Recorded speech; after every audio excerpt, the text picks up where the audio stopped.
Chapter 357, Evil to Evil. Imagine a scene very shocking, even on a dater point of view. That how the blood eagle can be described. Zykel was standing behind John, and his red and black skin was actually showing signs of turning pale as he took a few steps away from John. This was the reaction of the meanest and darkest creature witnessing the scene. Now imagine the others. The screams of Alaric were pitiful and heartbreaking. The Forsworn besieged in the cave were weeping. The spies and assassins sent after John were shivering. The Dare troopers were frozen in silence as their master was executing punishment. John's relatives who came to rescue him were expressionless.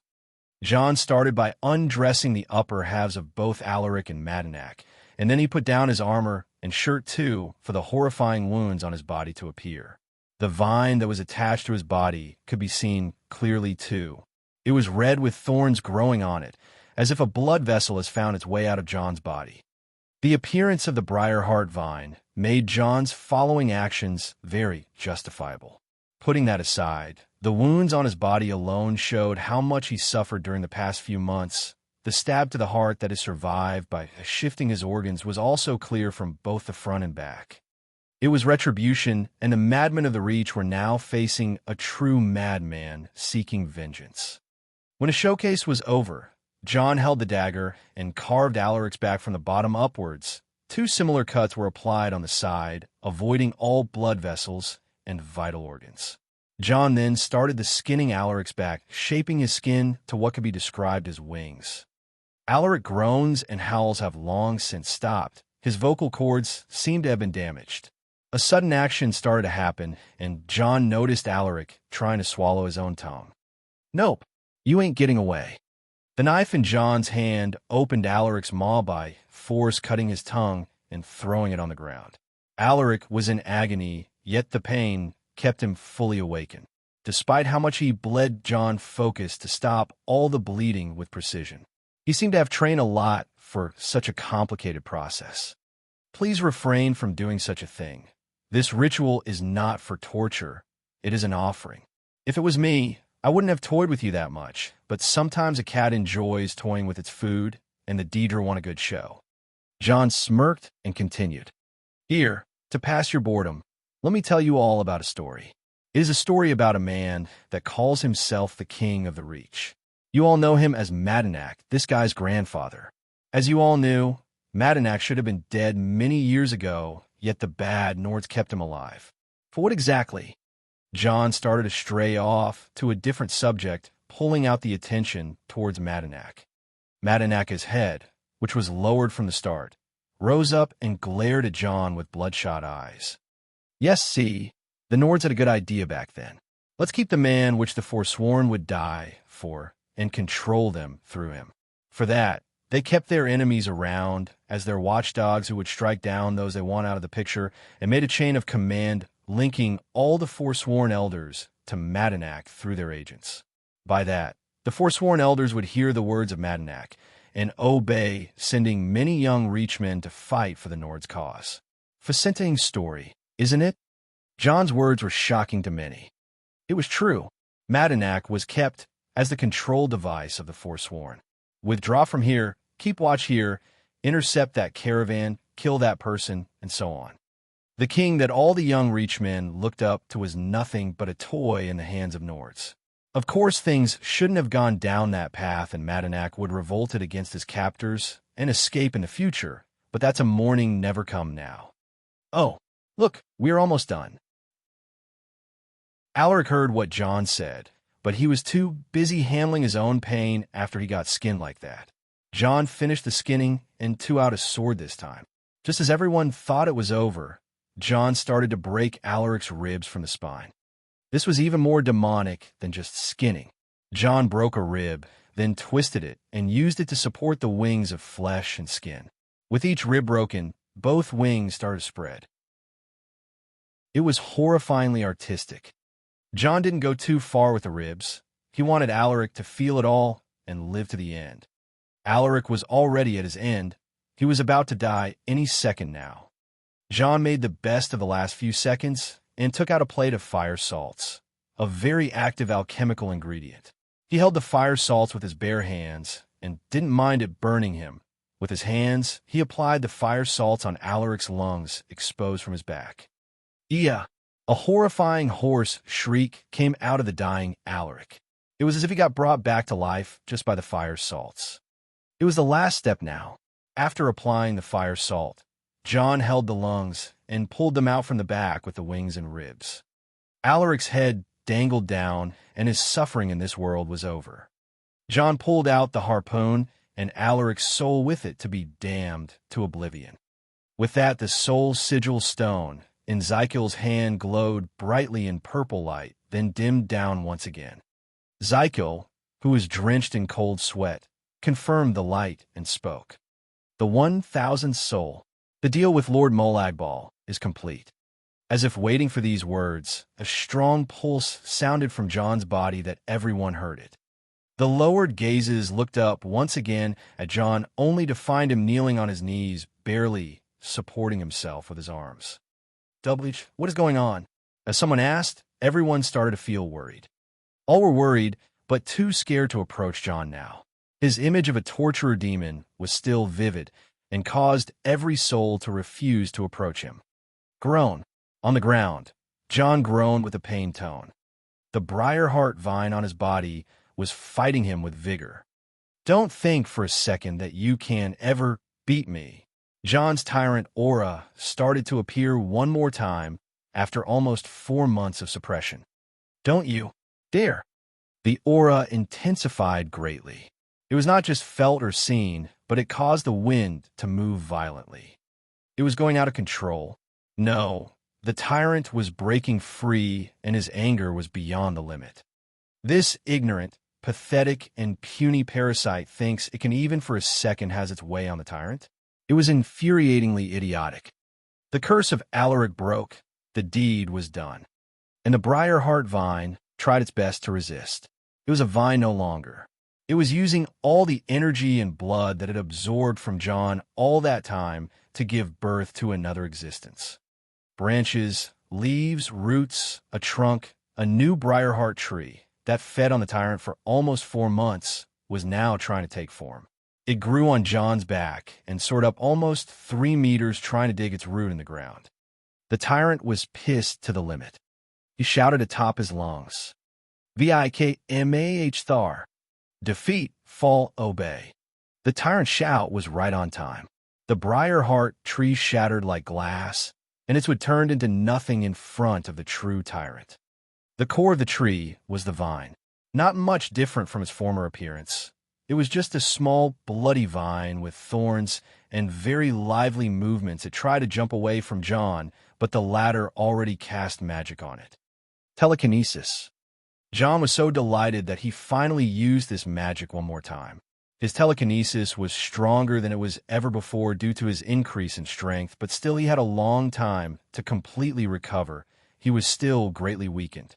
John tightened his control over the vine that was twitching like a snake and called out an empty containment chest out of the cube, then shoved the vine in and sealed it. Phew, huff, huff, huff. Johns knelt on one knee as he was already very exhausted. His body started to bleed, and from the spots where the vine was, they will leave horrifying scars. Still, John's vitality was great, and his body was healing just by him applying his energy on himself. The bleeding stopped, and the injuries were closing. That was all. A victory over on piles of corpses just to heal himself. Demonic, terrifying, accursed. With all that, the grin on John's face wasn't down. He stood up staggering and walked forward toward Madanak. With a thunder cookie, Madanaka's head was blown up to pieces. John reached out to Zykel and touched the soul sigil stone to receive the last hard-earned reward from Molagbal. Unexpectedly, it was something John liked so much. I see. John immersed himself in the new knowledge that he gained and looked at the cave that was fortified with the remnants of the Forsworn. He walked towards them and backed in their cave further. He then cleared his throat and spoke 3 words. Kra Wywell Arai. Cold, flame, essence. This was Molag's last gift. A shout, the essence-draining flame shout, words of power only used by the Daedric Titans. The Titans are the dragons of oblivion if the word was said right.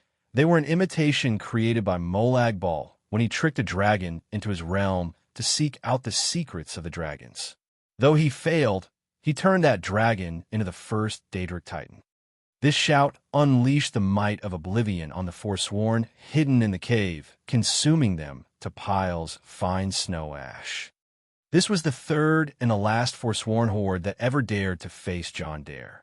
The man who sees one difference between slaughter and laughter, and that's the S. John. Still, every tyrant has his off button. John's was the girl who was descending from the griffin right now. John saw her, and all the sense in the world returned to him. He was no longer the mad killing machine. He was taken with surprise and hardly finding any words to use in front of Alina. She looked around to see the mayhem he started. She then looked at his body and saw the grave injuries, the eaten-away flesh, the broken body. It was horrifyingly mysterious. How is this man not dead yet? Hell, the blood was not going out of those wounds anymore, as if it was avoiding going out. John's body was a mystery that made all shiver in its might, yet Alina looked at him with pity. "You are done." John averted his eyes away when Alina asked him. Alina sighed without saying anything. John's violent action would surely cause a mess on both the short and long runs. From necromancy to torture to coming like after his secret identity was blown. "We need to return. Joel's condition," Alina said, but John interrupted. "She will get better now that I regain my power." That was true. Now that his powers are back, John can already guarantee Joel recovery. He could even see the system rebooting with many messages popping around everywhere. John looked at the ones behind Alina, who walked over to him. There was John Rad, Tyr, Vladimir, and Hafthor, as well as some recognizable faces. John felt grateful these people showed up. His actions were surely rash, but he had a little choice. Azra demanded Alaric's death, so it was necessary to go through that Forsworn horde, and Molag Bal demanded mortal souls, and the Forsworn were John's enemies who deserved to be damned to oblivion in his eyes. He had a lot to answer for. Before he could say anything, a twist in space occurred not far from them, and two figures came out. The first supporting the second. The first was Nurina, and the second was Jelinar. John and Jelinar saw each other and gasped from shock. He was in a sorry shape, and she was in a sickly shape. None of them looked better than the other. Nurina and Jelinar noticed the place they were in and saw the corpses burnt to snow ash and the undead roaming around. John felt awkward to be scolded again, so he retreated Odakuro in the cube and the undead away. "Sorry for the scene." John looked at Jelinar and spoke. She smiled at him. "It's okay. No matter what darkness you walk through, you are still my light." John's chest tightened all of a sudden. Light. That's it. That déjà vu he had. Whenever Jelinar says that he is her light, he also replies the same. But this scene in light. John's hair stood up as he looked behind him right away. He was looking at Zykel. "Sorry, mortal. I guess our fun time is over. Lord Molag Bal is very pleased with your performance." Zykel said those words and started fading back to oblivion. With that, John looked up at the sky. Damn it. It was time. Something appeared in the sky, and the weather changed dramatically. The blue sky turned red, and a dark crimson, sun-like sphere appeared in the middle. The first to gasp was John Rad. My God, aura, a manifestation? A blood sun, who would have such an aura that reddens the sky in the radius of more than 5 kilometers. The aura manifestation is a realm beyond what is known. It is when the aura turns into real magic, unique and powerful. A personality and will combine with energy to create an effect that personifies the aura of the owner. From that fake crimson sun, a few beings started to appear. They were what John saw in his dreams. Pale skin, long limbs, evil faces, sharp claws and fangs, broad wings. The weak-willed can never withstand the aura that blocks the blessing of the sun of the day and turns it into a horrifying curse. These beings were nothing like John saw in the game. They were scarier than anything he could imagine. Vampires. noble vampires. And the one leading them, the one who the aura belonged to, was none other than Harkon. Chapter 358, Clash of the Titans. Announcement. A new system was implemented for extras. Here it goes. Gift this novel on PayPal. Plus $10/extra. Pat/Rayon Goal. Plus 4 extras/month. Extras. 5,000/8,000 votes. Mess has methods to ruin everything in mysterious ways, and that was the title of the day, a messy day. The sky turning blood red for the radius of 5 kilometers was seen from nearly everywhere in the Reach, and even from Whiterun and Solitude. Under that red sky, there was a fake red sun created by the aura of a powerful expert who was probably the cause of the event. The suffocating presence was already nerve-wracking. This power was not ordinary in any way possible. It was the power of transcendent being. The weak-willed fell in a state of complete loss and absence of all the hope in the world. Barely those who could use their auras enveloped themselves with it to stand still. The ones much better off were the strong experts like Jonrad, Tyr, Nerina, John, and Alina. Those 5 were the only ones withstanding the pressure with no need for their auras to be active. What an oblivion is that? Alina was horrified by the appearance of those monsters. Only the other 4 could tell what they are. Nerina was the first one to snap out of it. Retreat. All of you. Alina, take John and Joel with you. No, John. As she was about to prepare for retreat, the leader of those monsters extended its hand toward John, and a strong suction force pulled John up the air towards the monsters. John was frozen solid, as if he already knew it would happen, and he had no hope of stopping it. Vampire, what do you think you're doing? Release him. A strong aura shook the world, and an angry voice sounded.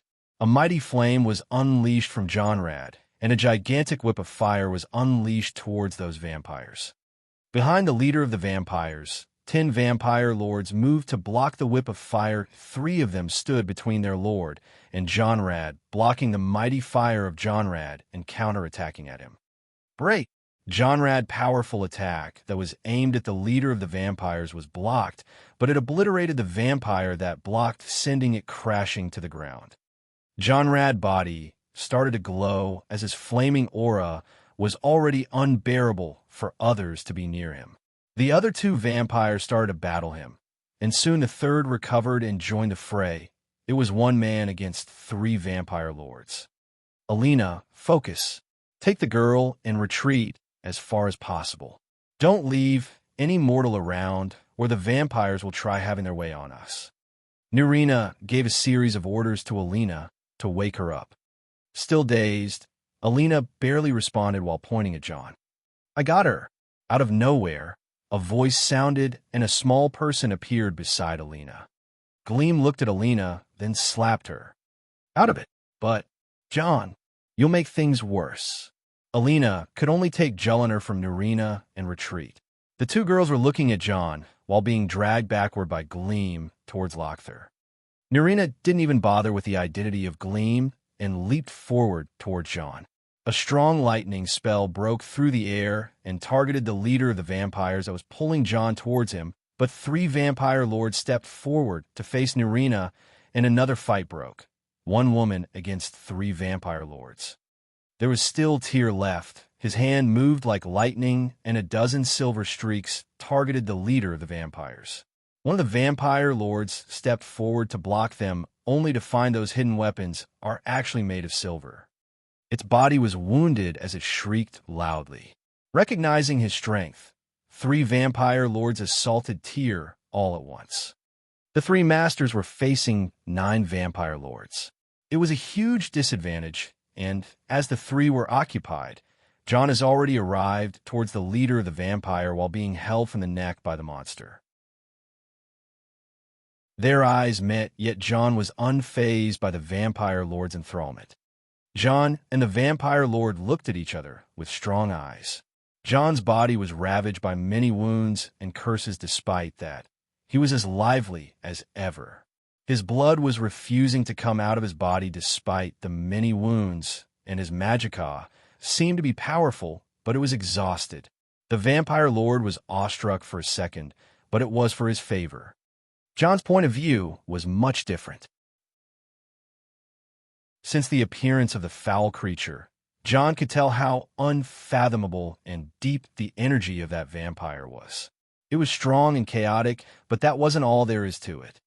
The vampire lord from the game and the vampire lord in reality are worlds apart. How to say it?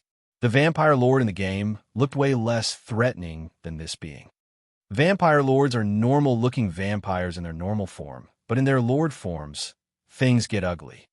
A bat's face on a bald head with large bat ears coming from the sides. The mouth had a lot of fangs and the skin was ashen gray with a network of blood vessels moving beneath it. The body was as large as the firemen's themselves, and the arms were extremely long with long razor-sharp claws.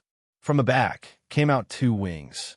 Unexpectedly, they were a lot different from the game. These were full wings that extended twice as long as the body on both sides, unlike the game's wings that were torn and short. The appearance of the vampire lords in reality put the appearance of their counterparts from the game to shame and disgrace. In my estimation, vampire lords should look more like the ones from The Witcher 3, Blood and Wine DLC, something like Detlef. So I made a mix from both ideas. John, who was being held by the vampire grip, resisted the blood magic that enveloped him, igniting his magicka and aura at the same time. Like a rusty machine, the law and nature around John started to show signs of being challenged.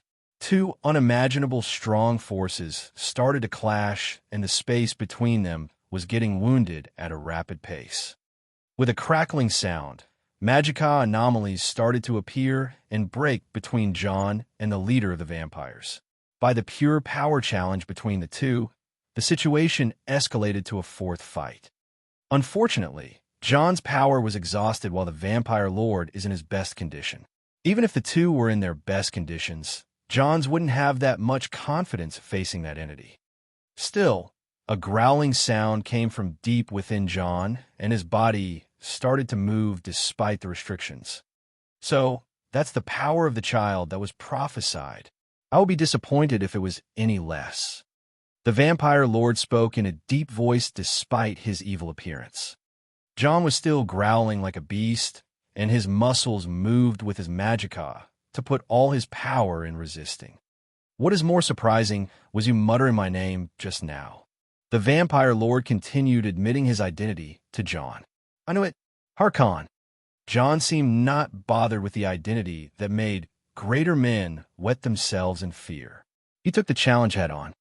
I would love to know more about you and how you know me, but this is not the time or the place. Let's have a chat later, boy. For now. Harkon spoke with interest showing on his monstrous face. He exerted his true power at John to completely suppress him. John groaned painfully as Harkon moved him towards the blood sun that manifested by his aura. Once John arrived there, he was locked inside it. Harkon didn't mind and sealed John by Corpse Curse, a spell that paralyzed John completely. Now, let's finish things and go home. Harkon rallied his minions to not dally and handle their opponents. Jonrad was the least at a disadvantage.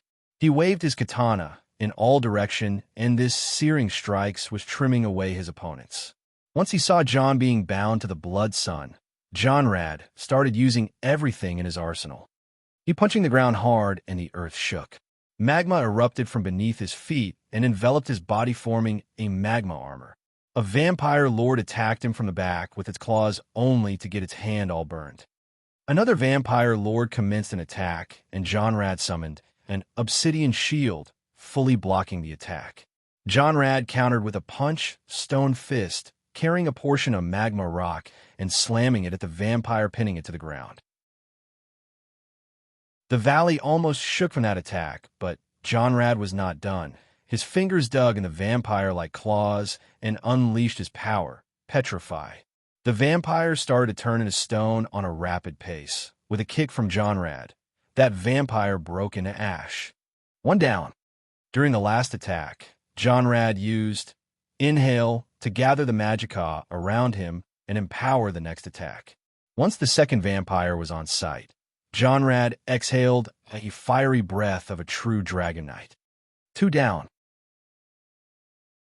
The third vampire was much stronger, and the fight between him and Jonrad elongated. On Nurina's front, she was avoiding all the 3 vampires nimbly by magic. She moved like a flash of lightning without being touched using bolt escape. Her left was shooting an endless spray of lightning splash, and her right was preparing for an Magicka overload spell. Once her opponent was in aim, she unleashed the Magicka overload, blowing off the vampire into nothingness. 3 down. Tyr was the most unfortunate of the 3. He was fast, nimble, and resourceful, but he was the closest to the retreating kids, and all he was focusing on was how to keep those who were behind him alive, and himself too. The first vampire he shot down with a silver needle recovered, and now he was about to face 4 opponents on his own, but that didn't go as he expected. The fourth vampire jumped up and charged toward Alina. No! Tyr wanted to retreat, but the vampires around him pinned him down with nasty smiles on their faces. Alina, watch out! With Tyr's shout, Alina noticed the imminent danger charging at her. With no confidence to face such a monster, Alina almost froze. Girl, the branch. Gleam pulled Alina's hair towards the branch that was on Locther's saddle. Alina got the enlightenment and pulled the branch with telekinesis just in time. The large branch flew towards Alina right before the vampire strikes. She retreated backward as the vampire's claws were about to cut her head and used the branch as a polearm. With her eyes closed, Alina could no longer feel her head. She thought her head was off her body, only to open her eyes and see the branch going through the vampire, turning it into ash. 5 down. The vampires were reduced to half their numbers right away, but the situation was still bleak. Alina stood up and looked at Tyr, who seemed to be in trouble. Would not KSD, whirlwind, fury, tempest. Alina shouted the whirlwind sprint and charged at one of the vampires with the branch as a weapon. One more vampire was struck and reduced to ash. 6 down. There was now only Harkon and 4 more vampires. Never in his wildest imagination did Harkon think he would lose many men on this pace.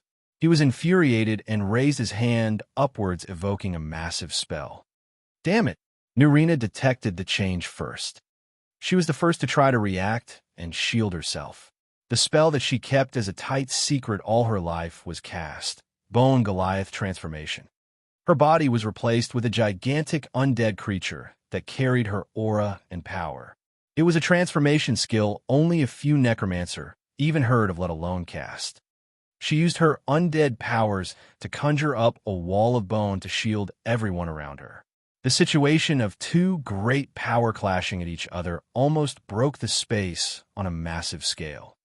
Harkon's spell was unleashed, and the bone wall withstood to the best of its ability, only to break after consuming half of the spell's power. The undead form of Nurina tried to move again, but the strike has already arrived. Expecting a massive and painful clash, the world shook and Nurina appeared away from the hit. Not just her, Jonrad, Tyr, Alina, and almost all who were close to the impact were pulled away. Something mysterious happened. Harkon looked around with anger red to pour his wrath on whoever interfered, and what he saw was a silver-haired dark elf standing in front of the Nurina. She was dressed in a simple home dress and holding a spoon which seemed to have a scent of food. That was a master. Nurina gasped in her bone Goliath form. None other than Alf Fyr. Alf glared at Nurina, and the latter turned back to an elf right away. Her master appearing in front of her was something as unbelievable as vampire lords popping up out of nowhere. Alf surveyed the surroundings with a look uninterest, and then her eyes landed on John and Harkon. John was locked in the blood sun, and Harkon was glaring down at her. She simply moved one hand, and a strong beam of light shot towards Harkon. The vampire lord was about to dispel the magic with the back of his hands, only to find the unfathomable force behind the magic deadly. He didn't dare to face it head-on as he realized that Alf was a being as strong as him, if not stronger. He evoked his best magic and faced Alf with it turning into a magic duel of two ridiculous creatures. The four remaining vampires didn't survive under the pressure and broke into a strange, bloody mess. Harkon was pressured with every ounce of his being in front of Alf, but soon another change happened. An ancient roar sounded out of nowhere. The surroundings shivered with a new force that arrived.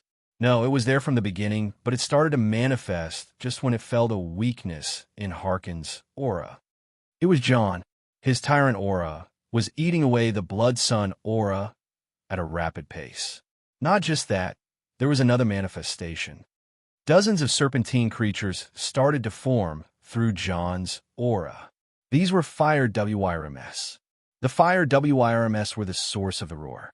They roamed through the blood sun and started biting it as if a monster was devouring something.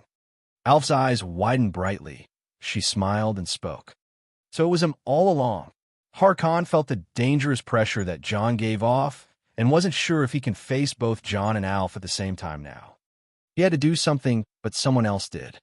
Alina ran towards John with the Elder Gleam branch at her hand. Once she reached a certain distance, she threw the branch towards John with all her power. John, hearing her voice, he opened his eyes and reached his hand out. His lips moved to say something to Alina, but no voice came out. Only she could read his lips. The clash between Harkon and Alf resulted in a large blast. Alina was close to the effect. John Rad leapt towards Alina using the dragon leap power. Wings of a dragon appear behind his back, and his leap crossed that distance in an instant. He arrived at Alina and carried her, then leaped back again. Harkon and Alf retreated because of the blast. It was disadvantageous for Harkon to continue this fight any longer. He flapped his wings and flew toward John like a flash. John already had the Elder Gleam branch in his hand, but he had no time to do the famous stick to the heart move. Harkon held on John's body, and a suction force took them both out of this place. The blood sun disappeared as well as John and Harkon. Karthspire settlement was leveled to the ground, and the survivors of the mighty, even whether they are dare troopers or nosy spies, welcomed the real setting sun once again as if someone just came out of the grave. John Rad, Alina, Narina, Jeliner, Tyr, Vladimir, Hafther, Freya, and everyone else had a massive "oh shit" floating up to their heads. Alf turned around with a relieved face. Phew, that went well. Chapter 359, Among the Vampires. John opened his eyes and sat up to see himself in a dark room, lying on nothing but the cold floor. The room was large and had a high ceiling with 2 platforms on both left and right. At the end of the room, there were many windows with the light of day coming down through them. That light fell on the apex of the room, illuminating the only object that is placed there. A blood fountain with a demonic head that the blood comes of its mouth to a sink under it all on a pedestal. A shrine of Molag Bal. The blood flowing through the demonic head was not normal. It was thick as if made of a liquid plastic, yet still with the luster of the blood. John looked at the shrine carefully and realized where he is. Fokihar Castle. He was speechless and lied on the ground again. Just give me a break. He wasn't in any mood to feel good about anything. Why on earth did this happen? He didn't really need to ask himself the question. It was clear after all. Lord Harkonnen clan Fokihar is looking for 2 certain Elder Scrolls for a certain purpose. How does John know all that? Like anything else. From a game, of course. Still, this was no ordinary quest line. This was a DLC main quest line. It was the Dawnguard DLC, but didn't it start a little bit too early? John wondered to himself. What started too early? A voice asked John. Without getting up, John looked with his eyes towards the source of the voice, then averted his eyes again. You and me, we shouldn't have met just yet. Fate has been altered. Sigh, I guess I am to blame. John replied nonchalantly. A man walked out of the shadow from the side of the room and stood beside the shrine of Molag Bal. John sat up, then checked himself to see himself completely fine. Not even a scratch or a bite mark. Not even a chained or having his magicka locked. John grinned as he looked at Harkon and spoke. I don't like being underestimated, but I think I should thank you for doing so. How so? Harkon's deep voice echoed around the room. Well, for now, I seem to be free of any restrictions. I guess I could just teleport away, even under your nose. John said as he stood up. You can? Don't worry, I'm not planning on keeping you in the castle if it is against your will. Harkon said as he looked with ridicule at John. Then I'll be taking my leave. John turned around and walked toward the end of the room. He tried to open the door, but it was locked. John looked back at Harkon, who waved his hand, and the door opened. With a nod of gratitude, John walked out of the room. He knew that the exit is right to the east through the main hall of the castle. John simply walked with sure steps through the corridor that was way larger than the game. He then arrived in the main hall and saw the horrifying scenes in it. Even though his heart was ready, he flinched with disgust and looked around cautiously. Down in the hall, there was a number of long dining tables with all scenes of gore around them. People in dark leather costumes gathered around other people devoid from clothes or dignity while being preyed upon, not in a cannibalistic fashion, but in vampiric one. Other humans were gathered in a corner in the room, dressed in rags and chained by the necks. These are the human cattle hunted by the vampires. In a fit of disgust, John almost mustered up his voice and shouted this place to oblivion, but he knew better.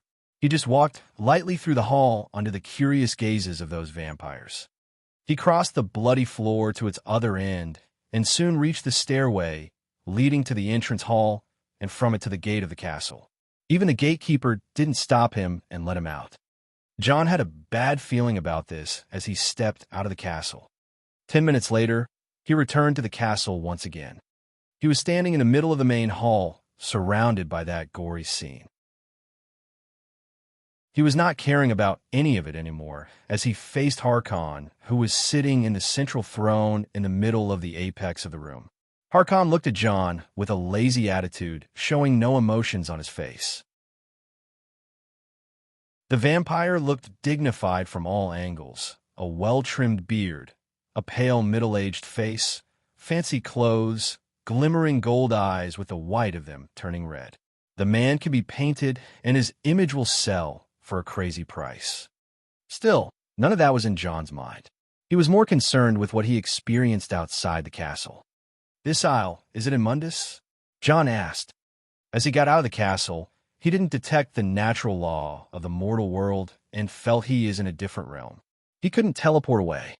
It is, Harkon replied, dismissing John's initial doubt. And the mists around it, that is by no means natural. It is not, Harkon confirmed. As John walked out of the castle and couldn't teleport away, he tried to walk away from the isle, and it happened to be surrounded by mist. Each time he walked through the mist brought him back in front of the entrance of the castle once again. He tried hard, but with no result. Nefertiti, you hear me? Yes. Can you explain any of it? No. You are in a strange place. But the shadow world is natural. All I could see is you turning around and going back again. I see the mist. Nefertiti was hidden in John's shadow all the time since the time the vampires appeared until now. Even when Harkon charged at John to teleport away, John managed to pass the cube ring and the Eldergleam branch to her. It was advantageous to have a friend in the Shadow Realm, where the Daedric princes can't even see. Still, the situation was not pleasing. Shadow is not responding, and the system is unable to reach the augur. John sighed inwardly and spoke to Harkon. So, this castle and the island, are they some sort of your area of influence? Domain. Harkon corrected John. I see, interesting. John looked around the interior of the castle that didn't resemble anything Nordic, Cyrodiilic, or even Breton. It felt like a dark fantasy old castle lit with the bare minimum amount of candles. Still, the term domain was something John never heard of in the game or read about in the book, but he could make an uneducated guess. Probably a place where Harkon has some influence on space and magicka, allowing him to practice his will in any sort of phenomenon, just like that mist out there. No, wait. There was something similar, if not far greater. John thought. That's right. There are the Daedric princes and their realms. The term domain may refer to a realm of influence, just like the Daedric realms to their respective princes. Applying the sense of the domain, it will mean that Harkon has an area in the world under his control too. The question now, to what extent? Full control sounds impossible, but it is the worst situation that can happen, so it shouldn't be overlooked. Always assume the worst that can happen. Harkon gave John the courtesy to collect his thoughts. He was actually not thinking of it that way. He was enjoying the sight of a mortal, trying to fathom his power, which in his eyes superior to any mortal. Then he remembered something. Boy, that woman who came at the end, Harkon spoke. HM, you mean my Grandmaster? John replied, nonchalantly, which got on the nerve of Harkon. That woman, who is she? Where's she from? Harkon asked with contempt clear in his tone. The vampires around the hall read the annoyance in their lord's tone and withdrew away from his sight to the sides of the hall. John, on the other hand, was grinning back at Harkon. My advice, don't look for her. She is more dangerous than what you think, and one of 4 absurd sisters to a father who is more absurd than anyone I know. John said with a faint smile, then continued. If I were you, I'd swallow my own pride. Before John could continue, Harkon's index finger moved, and a powerful force lifted John up the air, crashing him to the ceiling, then pulled him down, crashing him down at Harkon's feet. Surely Harkon felt better for punishing the insolent mortal. Well, that was the case until John bounced off the ground like a monkey. Hey, that was uncalled for. I was just giving my sincere advice. The situation was ridiculous. Not even those Nobel vampires would walk out of thrashing by their lord this lively. Let's hold the matters of no importance for later. Now, I wish to know something from you, boy. Harkon returned his previous mood right away. John felt his pained body and replied to Harkon. By all means, Lord Harkon. First, let me ask you, how do you know me? You recognized me right away back there. John smiled and thought of an answer before speaking. Hee, you are right. I always knew I'd meet you one day, but it seems like fate has brought us together sooner than I expected. I heard you mentioning about it being a bit early. Exactly. Sigh. Fate was not friendly to me, this young man, lately, since I really fucked things up with the Daedra. This one on me, I know, but my old bones deserve some rest. Kiske, the Daedra are cruel taskmasters. John made a remorseful monologue. And how exactly do you know of fate? Harkon asked. Simple. I'm the damn child of the damn prophecy. At least give me some damn credit and accept that I see some weird shit in my dreams about the past, present, and the future. You know it. I wouldn't be here, kept alive, if I am of no use, right? Right. Harkon stood up. The Elder Scrolls. Harkon seemed amused for some reason. At first, when I heard about you 17 years ago, I didn't know your puny clan of mortals could manage to hide you right in the open. None could tell you were alive, and somehow our best seers couldn't find out the truth about your life or death. Yet here you are telling me that we have a date of fate. I wouldn't really call it a date, John interrupted, displeased by the word date. I still had that doubt that the prophesied child with 3 Elder Scrolls may not relate to the ones I'm looking for, but here you are confirming it. I must admit that you are a herald of good news, boy. Harkon walked around John while speaking. Thanks, I guess. As Harkon stood behind John, he put his hand on John's shoulder and stood beside him. You and me have a lot work to do then, he said and sat back at his throne. Where are the scrolls? John seemed unwilling to answer. Remind me again of that prophecy you are after. Tyranny of the Sun. That sounds like a good name for little John. Ha ha. John cracked a joke that only he could understand and continued. Let's see. Among the night's children, a dread lord will rise. In an age of strife, when dragons return to the realm of men, darkness will mingle with light, and the night and day will be as one foot. Different to his solemn appearance, Harkon was delighted by hearing the prophecy from another. John continued, As far as I am concerned, the age of strife is upon us, and the dragons haven't shown themselves yet. Also, as the prophecy foretells, only the blood of the daughter of Cold Harbor will blind the eye of the dragon. There are only 2 daughters of Cold Harbor, and these are your wife and daughter. John was right, and Harkon didn't respond. How cruel! I knew you always had a lust for power, but to offer your missus and baby girl for Molai Ball too. I mean, I don't want to judge since I own a bathhouse business, but we call that being cucked. John couldn't continue his words as Harkon moved his finger once again, and John was blasted away to the wall on the other side of the room. Until he learns how to use his mouth in my presence, he stays with the cattle, Harkon said to one of his attendants.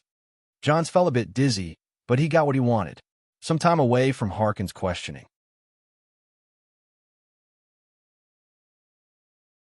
Chapter 360, Information Gathering.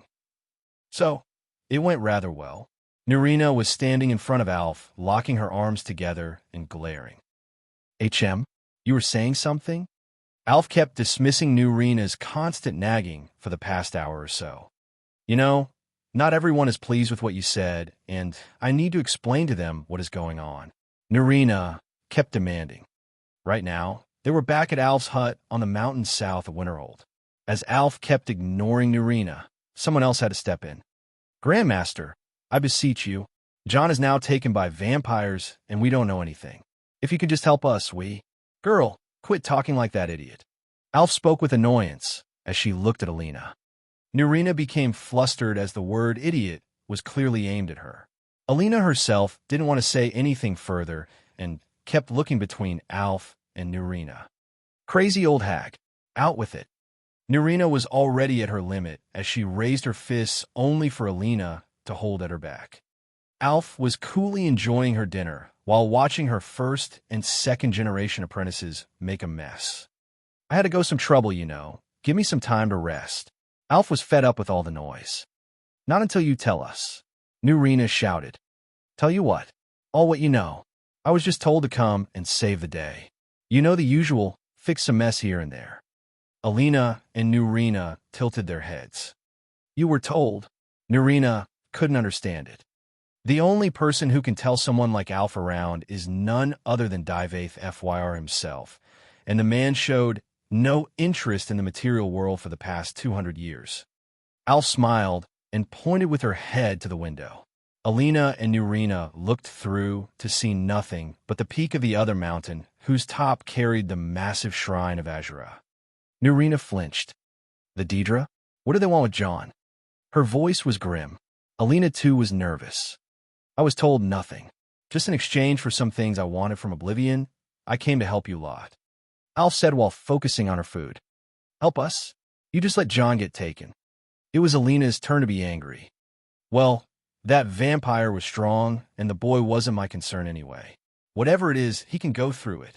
The one I came to save was you lot. Us? Yes. Azura was so focused on saving that girl, don't know what's her name. She even dropped her tone and spoke properly. Alf spoke with ridicule, then laughed. You mean Joel? Alina asked. Yeah, sounds like the name. I also had to get you all out of there alive. Seems like the boy made quite the bargain with Azura to keep you lot safe. Wait a minute. Saving us, and especially Jolinar? What does the Daedra want this time? Nerina asked. Azura wants what is best for her followers, so she can get their praise and thanks all day long. Seems like change is going to happen, and the boy and the girl will be in its center.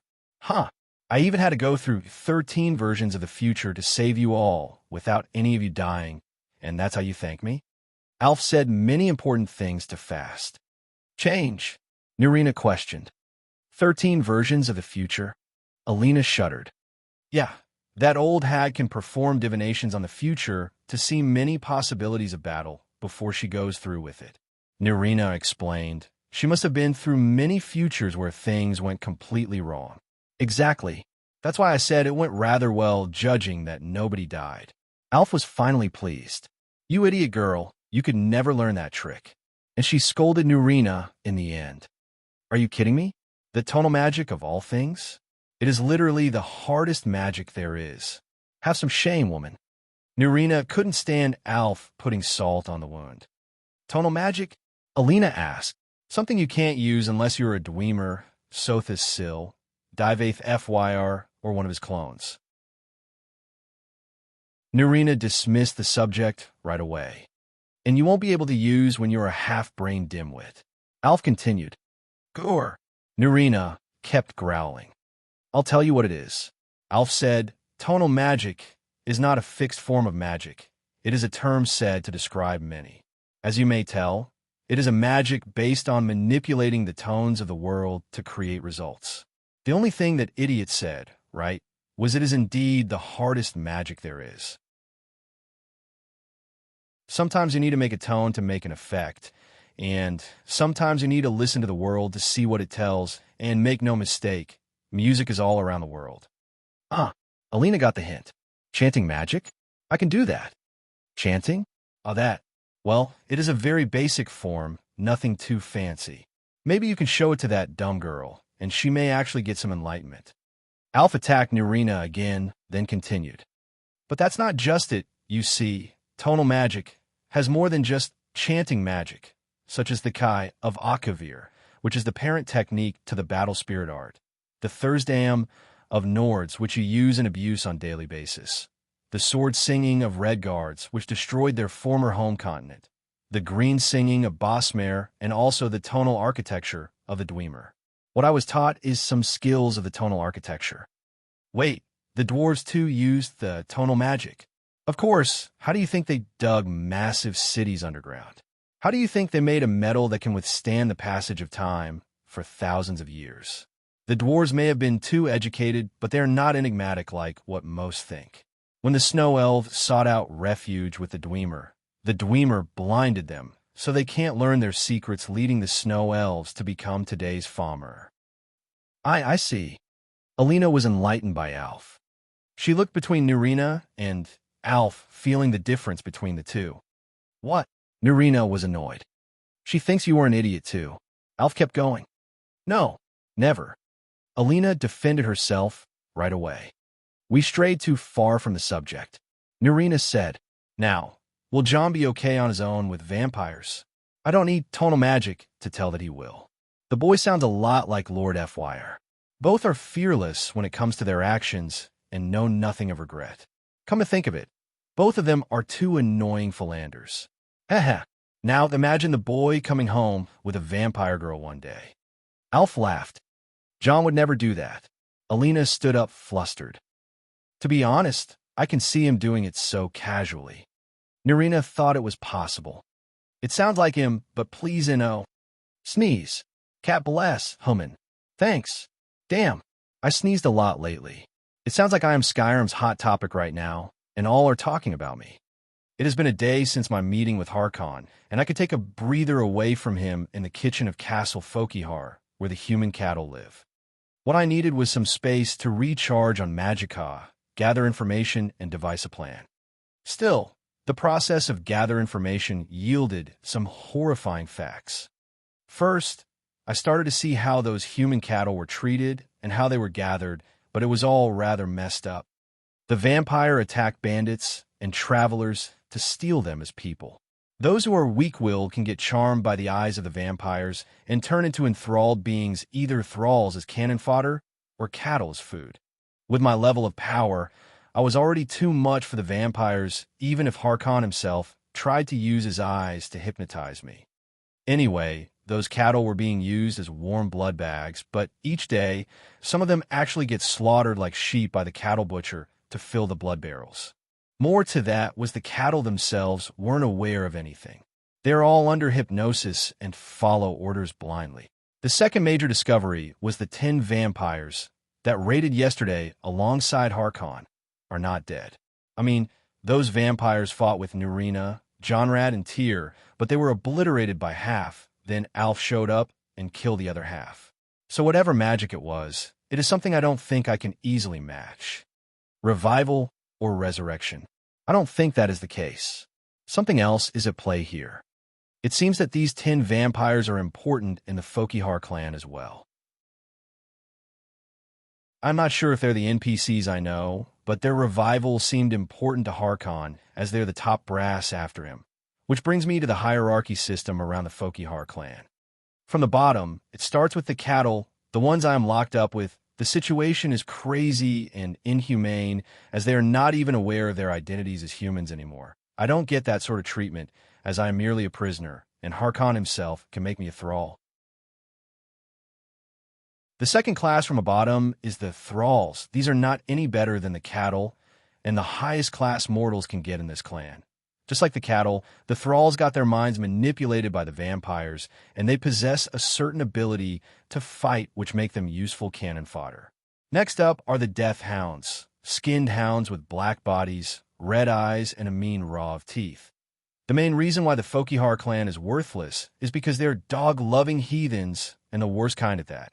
To top it all, those death hounds are higher than the cattle and thralls in rank and devour whoever died.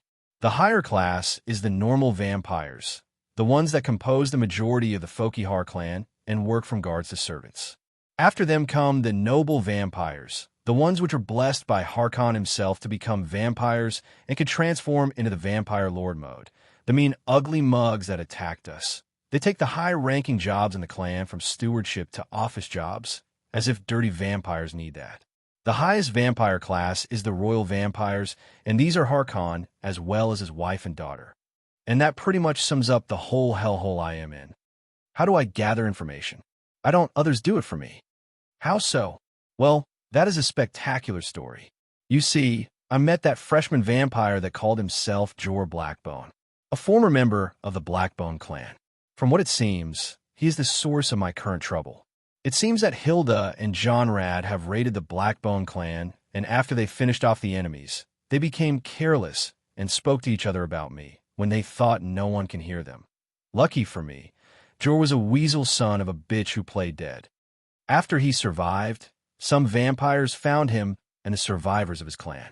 As both are fellow Molag Bal worshippers, they were kept as cattle and sent to Fokihar. Before he gets thralled, Jor exchanged his freedom for information about me, and Harkon agreed to make him a vampire. Now, that idiot came to find me for vengeance and held my arm, then bit on it. It was really satisfying to see his fangs get broken just by trying to penetrate my skin. I'm not your average human anymore, you know. Well, he tried to use the rest of his baby teeth to drink blood from my wounds directly, and I allowed it. I cut my palm and gave him a sip just for experimenting. The result was amazing. I am now at the ebb and blood stage, and my blood is superior to any not just in gray by meditating, but by nature as a Dova SS, a Dragonblood. Once poor Jor took the sip, he was never the same again. Instead of me becoming a thrall, a vampire became my thrall. Now the mystery is, does this mean that I'm still a human? Just kidding, of course I'm not, I am human.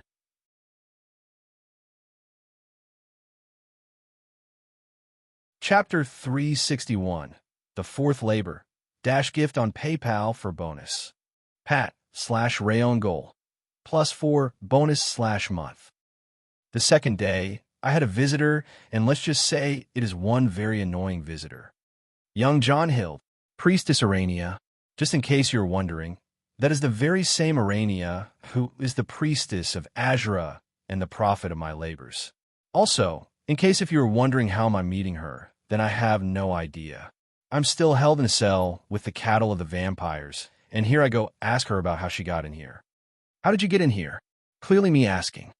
The guiding of Lady Azra never led me astray from where I must be it in the depth of oblivion or some vampire den. Arania replied with a haughty tone. Does this look like some vampire den to you? I think that is a proper response. I am here to inform you about your fourth labor. Fuck off. Arania was clearly bothered by my attitude, but seeing the shithole I am sitting in, it was clearly not the time to hear about the goddamn fourth labor. She cleared her throat and spoke the words of Azra. The cold march, the dragon hunt, the stone built, the old hold in 10 suns and 10 moons. Save parents and children. I looked at Arania and had the urge to stand up and beat the ever-living shit out of her. Translation, please. Arania sighed. This is an easy one, she said. Clearly. I said so too when I heard it for the first time. Let's share our thoughts together. Me, no idea. Your turn. The cold march means an enemy is coming through the cold lands. The dragon hunt refers to the enemy's aim, which is clearly you. The stone built refers to the cities you built by stone. The old hold is clearly Winterhold. In 10 suns and 10 moons means you have 10 days. Save parents and children means that Lady Azura is worried about the safety of the Dunmare populace in Winterhold. Wait, hold up a second. Say it again. I, who turned away before Arania finishes her words, looked to her direction again, only to find no one there. Fuck, where did she? Nefertiti, did you just hear that? Yes. Nefertiti jumped up from my shadow and looked at me. An enemy is marching to Winterhold. Their aim is you, and they will arrive in 10 days. The people are in danger. But I got kidnapped by the vampires in front of their spies, and fuck, they won't even care about that. I see now. I arrived to a realization. It is as you think, Human. You have made 2 cities from a broken hold. They think you already possess the Elder Scrolls. She read my mind correctly. Okay, what are our options? I asked. We tried greed and the Shadow World trick, but the space itself is locked by the effect of that domain thing. She said. The skeleton key is also not an option since I have no idea what am I unlocking or locking about this domain. That's not it. Even if we escaped, the vampires will come after me, and it will mean that Winterhold has to face 2 enemies. I said, what do we lack? She asked. Communications with Winterhold and a source of information as we are locked in a domain. We also need a way to escape, and we need a way to keep the vampires in place. I answered. Complicated. Indeed. I have every piece of equipment in the cube, and I have the space if I want to go in there and create whatever absurd machine that can blow this domain open and set me free, but I don't think that is the wise course of action. Alina gave you this. Nefertiti put her hand in the cube and took out the tree branch Alina threw at me. I looked at it and nodded. I won't mistake its energy anywhere in the world. An elder gleam branch. I was feeling its unique energy with the days. Just how on Nirn could Alina cut out a branch with that size? The elder gleam is no ordinary tree. It is the oldest living tree possibly in the world, and maybe something older than the histories of Blackmarsh. Due to the age of the elder gleam, it's what is tougher than any metal known to man. What do you do with it? A bow. Nefertiti asked. I flicked her forehead with my finger. Do I look like a damn wood elf to you? A bow. Humph. This is the highest quality wood material in the world. An elder gleam wood. The amount of energy in this twig alone is scary. I looked at the branch while Nefertiti was holding her forehead. The amount of wood in that branch can fit out anything from a bow to a spear or a staff. Hell, it can be used as a weapon just like that. But the process of crafting this wood will be near impossible. I need strong material that befits its value. Can't possible attack an iron head to an elder gleam wood and call a spear. Sadly, I don't have material worthy of the branch. Putting that aside, I need a plan. I can start enthralling lesser vampires by my blood, but I still don't know a lot about that, and it takes time to get rid of the vampiric infection I get from them. Also, the place itself is very threatening. To what extent can that domain watch my actions? I need answers with no one knowledgeable enough to answer me. Even after asking that vampire Jor about the domain, he had no knowledge at all. All I could tell him was to act naturally and keep checking with me every now and then in case I needed anything. What about Winterhold? Nefertiti asked. Alina can handle it with the firemen's and the moonblades. Neo Sarthal may no be completely built yet, but the fortress and the walls are ready. Whatever enemy comes won't be a problem. Also, I told her about that place. That place? Ah, you mean that room. When? When she threw the branch to me. I moved my lips, and I think she read them. If she finds that place, she will be able to counter whatever happens on her own. But she will be scared, Nefertiti said. Of course, but let's have faith in her. Right now, let's not sit on our butts. We have work to do. I stood up from the place I made for myself and walked through the area. This was the kitchen, the place where the cattle are kept.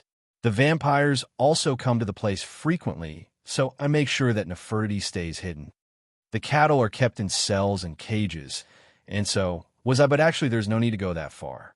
They only kept me in a cell without even locking it, knowing that I won't escape that so-called domain no matter what. I actually tried to analyze the space, but I got a very isolated feeling. It was as if this was a world of its own. I can't cast, levitate, or teleport. Neither can I reach the outside world with telepathy. This felt like the cube. I can call the cube my domain if these are the same things Harkon can do with the castle, but I doubt so. From what I also can tell, Clockwork City of Sotha Sil has some qualities of the domain, but still was different. Sotha Sil is the one who created the Haven Cube. After all, if I needed to put it in theory, then domains are places where certain entities can gain a certain amount of control over the laws of the domain. The more stable the domain is, the less control people possess. Take the world, for example. In Mundus, average mortals can control magicka and other forces of nature freely to a certain extent, overlooking the talent. Castle Fokihar and its Isle are a domain on their own where Harkon and his Nobel vampire can have more power while some of my powers are reduced. I get it now. A domain needs a source of power. Clockwork City had a source of power represented in Sothis Sil, a living god. As Sothis Sil fell from glory 200 years ago, Clockwork City was no longer a domain. The same goes for the Haven Cube, a subspace where I can expand it by using magicka and reshape some of its interior features. I'm a source of power to the Haven Cube. The source of Mundus should be the towers or the heart of Lorcan. That only means that Castle Fokihar has a source of power as well. With its size, I don't think it is Harkon, as he is not that powerful. Both the Haven Cube and Clockwork City are actually microscopic realms, which means things need to get magically shrunk to enter. Maybe that's the answer. A smaller domain is easier to power up. Wait, if more stable domains deny control of its residents, doesn't that mean Earth, my previous world, was stable as fuck? Possibly, right? God, now I hate being sober. Well, that was silly. Anyway, with the size of Castle Fokihar, it needs an outer source of power. I had no way to roam around the castle freely, neither does the lesser vampires I can enthrall. The layout is also much larger and more complicated than the game. I need an ally who grew up in this place. Hey, fuckface. I called the ugly cattle butcher. Tell your lord I can stand this torture no longer, and I am ready to cooperate, but we need to talk first. The vampire butcher saw me out of the cell and looked at me with anger. As he brought his ugly face over to me and wanted to exert some authority, I could do nothing but sigh in tiredness. Fine, fine. Show me those baby teeth. Maybe an ugly mug like you has a use in the end. Enthralling the guy in the kitchen should be of use one day, wouldn't it?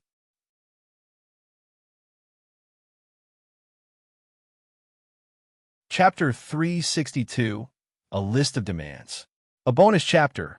This comes by Hiruk Barua. Sorry for making it late. 10 days until the Battle of Winterhold. John sent the cattle butcher to arrange an audience for him with Harkon. He stood in the middle of the hall, once again with the same dirty clothes he went to battle the Forsworn with, and his state was still as miserable as yesterday, but he at least regained most of his magicka after a day's rest. I heard you can bear the cattle barn no longer. Did it break you in just a day? I am disappointed. Harkon spoke. Hee. Please, Lord Harkon, both you and I know that we won't be seeing each other unless you hear that. John said with a smile that got on Harkon's nerves right away. But, John continued, I have come to a realization that I should comply with your excellency until we finish our quest. You get your Elder Scrolls and I get my way. Until then I, John Dare, will faithfully help you in the matter regarding our mutual fate. John said with a bright smile on his half-Draugr face. Harkon was no fool and could clearly feel the trickery in John's tone. I don't like this. Lock him up until he starts begging for it. With a lazy, deep voice, Harkon dismissed John's offer right away. Seriously? Not taking my offer? TSK. Having cold feet for mortal tricks? Are we now, Lord Harkon? John said with a grin. Harkon didn't withstand the insult, and in a beeline of blood mist, he charged at John with his face twisting into a bestial appearance and his claws extended over 10 inches each. John was ready and retreated 10 meters away. As he evaded Harkon's initial attack, a mace jumped from his shadow and clashed with Harkon a couple of times before the latter stops. Harkon looked at the mace meaningfully. "So this is the mace of Lord Molag Bal. You were hiding it all that time?" Harkon seemed not happy with the fact. "Yep, what about it? This mace was given to me by Molag Bal. You wanted this badly?" Jon played with Molag's mace in front of Harkon to tease him. Harkon snorted in disdain. "Humph. I had the honor of bearing it in battle once, but I don't stand a mortal carrying that weapon with no respect. Marks." Harkon ridiculed Jon, then called out for someone. With that call, the space twisted beside Harkon, and a Dremora appeared. Unlike Zykiel, this Dremora seemed capable and mighty. "What is it, Harkon?" Marks the Dremora spoke in his race's annoying voice. "You informed me that this mortal is carrying the Lord's mace, but why is it still with him? He should never bear it." Harkon spoke. "That is not for you to decide, vampire. The mortal here is the bearer of the mace, and that's final. The amount of souls he took with the mace qualifies him." Mark said, "Umph. And you were told to use him wisely by Lord Molag, not to fight with him. Remember your place, Harkon. No one is pleased with your late. Leave." Harkon banished the Dremora before he says more. He then looked with cold eyes at Jon. "Out with it. Mortal, where are the scrolls?" Harkon asked. "The closest one is here," Jon casually replied. "Here." Harkon frowned. "On a cosmological scale, yes. Here on Mundus, and close at that. The other one is outside Mundus." Harkon didn't seem to like Jon's answer and persisted further. "I want an exact location." "No can do. Say again." Harkon stepped towards Jon with anger oozing from his eyes. "I can't. I know where the first scroll is, but not like exactly. Also, we'll need it to find the second. That's how things go," Jon said with confidence. Harkon seemed a bit amused. "So you want me to send you out after the scroll?" "Yes. I know where to look, but I'll need you and your people to help me. If you want assurance, I'll do whatever you want. Shackle my magic or put me in chains." Jon put his hands together as a sign of good faith. Harkon looked at Jon and thought. By the look of Jon's heartbeats, he wasn't lying, but not completely. Well, whatever Jon was planning to will get crushed by his power anyway. Harkon was confident. "So, let's say it once again. Your end of the bargain is for me to find your precious family along with you Elder Scrolls. Now, mine of the bargain, here is a list of my demands," Jon said, forking out a paper from his pocket. The room got noisy by Jon's annoying boldness. The vampires around were clearly displeased. A noble vampire standing beside Harkon walked to Jon and snatched the paper disdainfully. He then looked at it and his face twisted. "What is it, Farron?" Harkon asked. "Humph. This mortal is playing something for sure." Farron Sudry, Harkon's court alchemist, handed the paper to Harkon. Harkon looked at it, then looked at Jon. "A proper living quarters, a suitable suit of armor and human-friendly meals. 3 per day." Jon smiled broadly. "If I am staying in such a wonderful place, then I should make the most of it, shouldn't I?" The vampires around the hall were baffled. "A mortal staying in the quarters? He must be joking. Your place is among the cattle. Pray." One vampire was infuriated.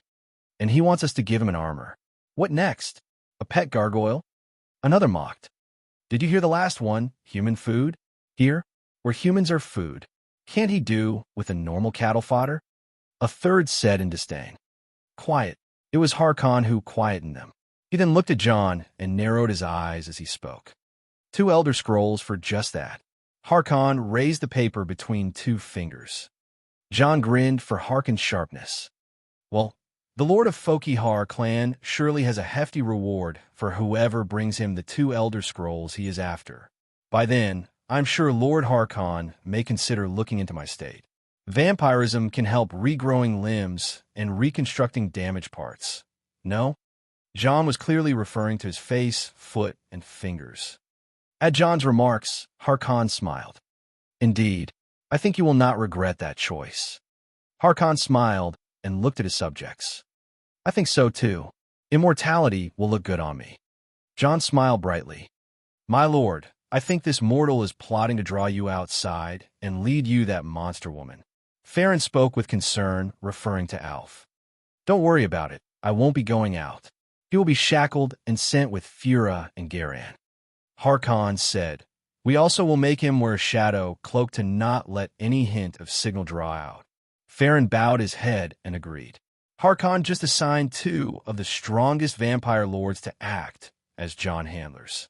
Fura was the vampire who stood her ground against John Rad, and Garan is an insanely powerful mage who pressured Nerina too much during the fight. John was completely unconcerned by whatever they were thinking about.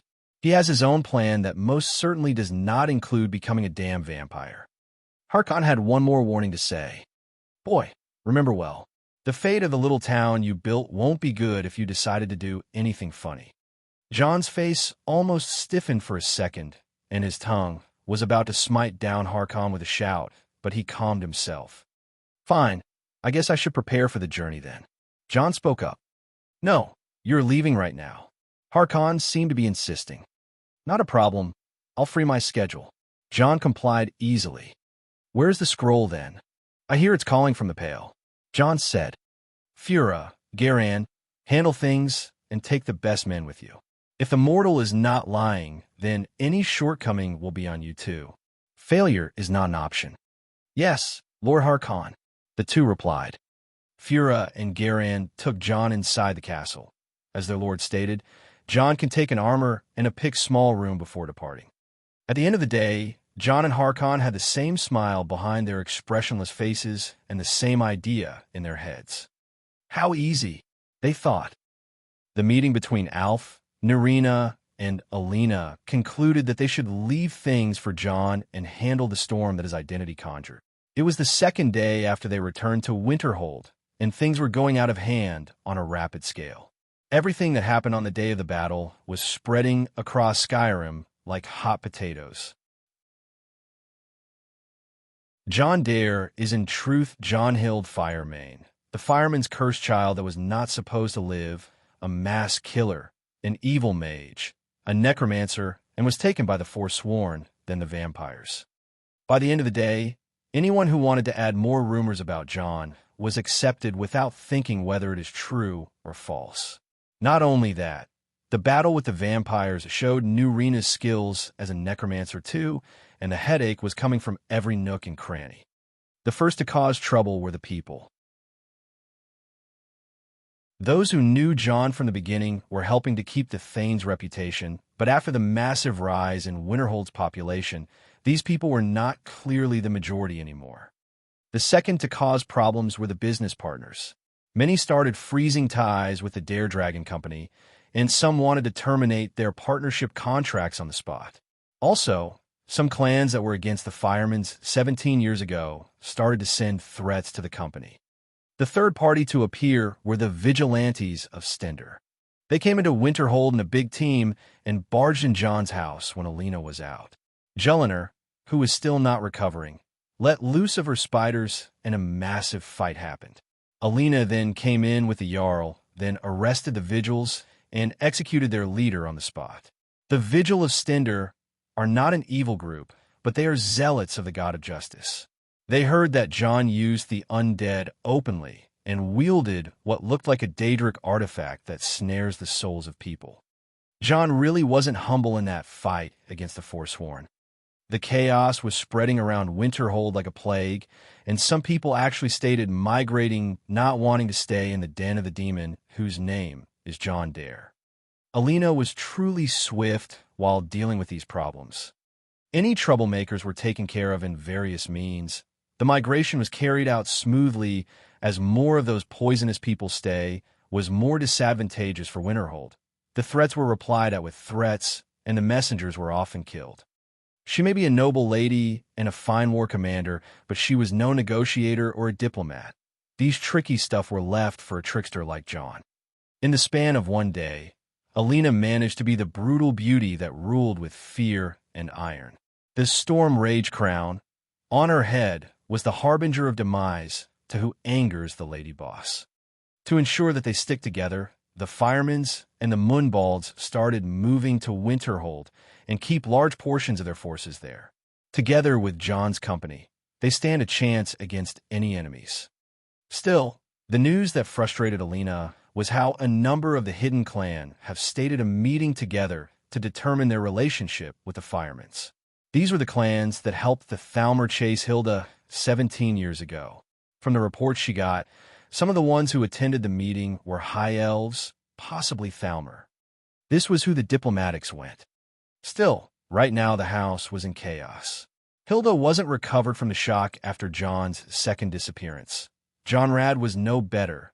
Joel was getting healthier slowly, but depression got to her, and many were having a hard time. There was not much to do for Alina at the end of that night. She closed her ledgers and headed home. The words that John said to her right before he gets taken by the vampires were still vivid in memory. She felt that John was preparing something for an emergency. The hint that John left for her when she threw the branch for him led her to the vault in the basement of the house. Once she opened and saw the treasures gathered in, she didn't bother and reached the other end of the vault. There was a light screen unusually installed on the other wall of the vault. Alina wouldn't have noticed it if she didn't know what it is or wasn't looking for anything unusual. As she examined the screen activated and reflected the image of Alina like a mirror. Identity confirmed. Please place your palm on the screen. Alina knew the light screens have some absurd functions, but talking wasn't one of them. What are you? She asked with no response. She then decided to put her palm on the screen. Fingerprints confirmed. Welcome, Admin Alina. As your first time in the operation and planning room, you will be walked through a quick tutorial. The wall behind the light screen opened like a door to show a spiral staircase behind it going down further underground, and the vault's door was locked on its own. Please proceed. What absurdity did John create this time? Alina felt a vibe of goosebumps go through her body. She went down the stairs and arrived at a room beneath the vault. We had a basement to our basement all along. In that room, there was a large light screen fixed on the table and a number of strange devices that were emitting magic power. Alina saw a comfortable chair in front of the central light screen, a panel with few rows of buttons, a mouse-like object. Welcome, second admin. My name is Alexa, and this is the central control room. Please take a seat. I knew it. Alina's cheeks pouted. More of John's women I have to deal with now.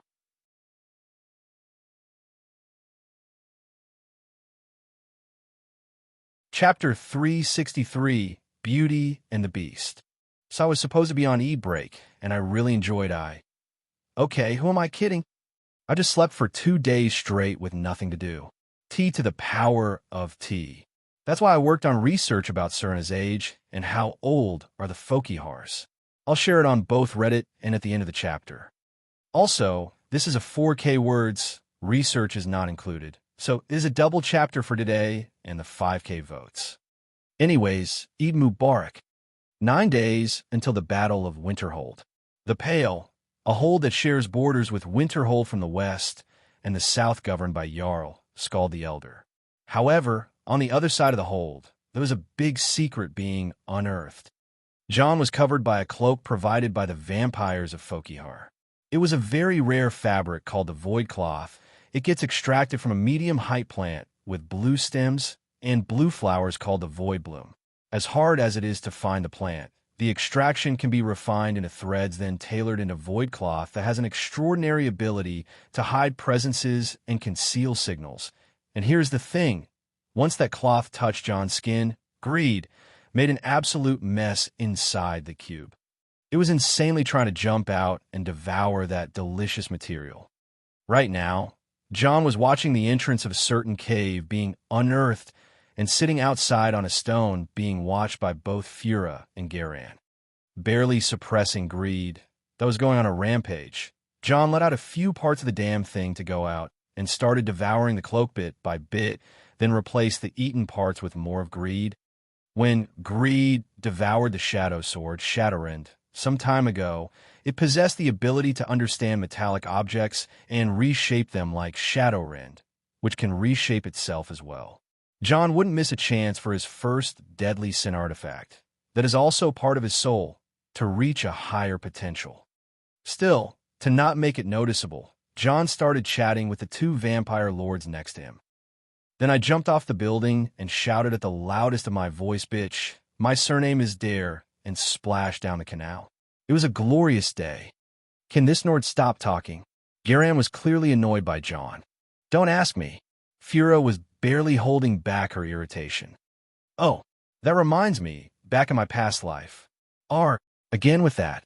The two couldn't hold it anymore and took distance from John. Fura started sharpening her greatsword, and Garan opened a book. Oh, Commentaries on the Mysterium Xarxes by Manker Cameron. That's one rare book. John talked to Garan. You know about books? Of course. I'm a mage myself. Humph. Calling yourself a mage? You Nords know nothing other than swinging your big swords like morons. Gara, originally a dark elf, talked back at John with a hint of his words directed at Fura. She paused for a second before going back again at her usual. Hey, that's one idiotic insult. I am a capable mage, and also a capable warrior who can swing his big sword like a moron all day long. Just point me at a brothel, and I'll show you real swordplay. You are getting on my nerves, rich boy. Fura pointed her sword at John. Oh look, you two are actually talking now. I still have that tale about dragons that I always tell about my past life. Let's see, it starts at my head. Someone stop him. John used the deadliest of his arsenal, the chatterbox technique. Inheriting the Egyptian technique that was refined through 5,000 years from days of the most ancient civilization on Earth, John made the vampires wish to stay as far away from him as they can get. By that distraction, greed has already completely taken over the voidcloth cloak and started showing signs of evolving. The true nature of greed is ethereal, which led John to consider it a shadow ether, something that can be seen as matter and energy at the same time. By greed, nature, its favorite food other than John's magica is things that have a shadow nature, and that void cloth happened to be one. By devouring the cloth, greed can now morph into a fabric form. John was extremely happy with the change. Now, instead of the void cloth, greed was covering John, which meant he is free from the effect of having his magic signal blocked from reading. He also can now connect himself back to the system fully. Alexa, you there? Reconnecting 1%, 45%, 79%, 100%. Welcome back, admin. Syncing your data with the main unit. You have 4,337 notifications. Fuck, this is worse than my email back in the day. Second admin has logged in through the main unit. Second admin is now offline. Oh, Alina found it. Good. I think she found out what to do without me now. John was happy. Some time ago, he decided to make an emergency measure and disconnected himself from the augur, then put the astral extension in a device with the ability to manipulate the binary enchantments. With that, John could have his own analysis device without putting too much workload on the augur. He also can now edit his own system programming to his preferences, and the augur can access it for data whenever he wanted. He also gave Alina access to the main system unit in case anything happened. The technological advance of John's own gadgets has taken a completely sci-fi turn compared to the continent's current magical technology.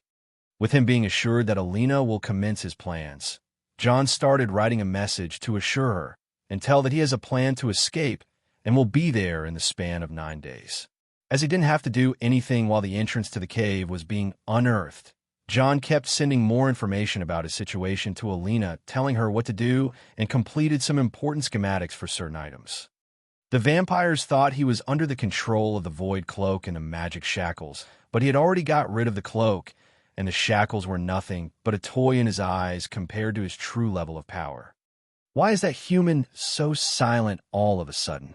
Garan noticed how silent John became. HM, right? Hey, are you up to something? Fura shouted at John. And what? Oh, I dozed off. What were we saying? Dragons, yes. Right, the second verse of the story. Shut up. Oh, sorry. John's dumb act that was refined through years of hard work kept him clear from trouble. He kept his head under the cloak's hood and feigned sleeping. The vampire's thralls finished the work for their masters, and John took the lead in the cave. Following him were the vampire lords Garan and Fura, followed by the lesser vampires and the thralls.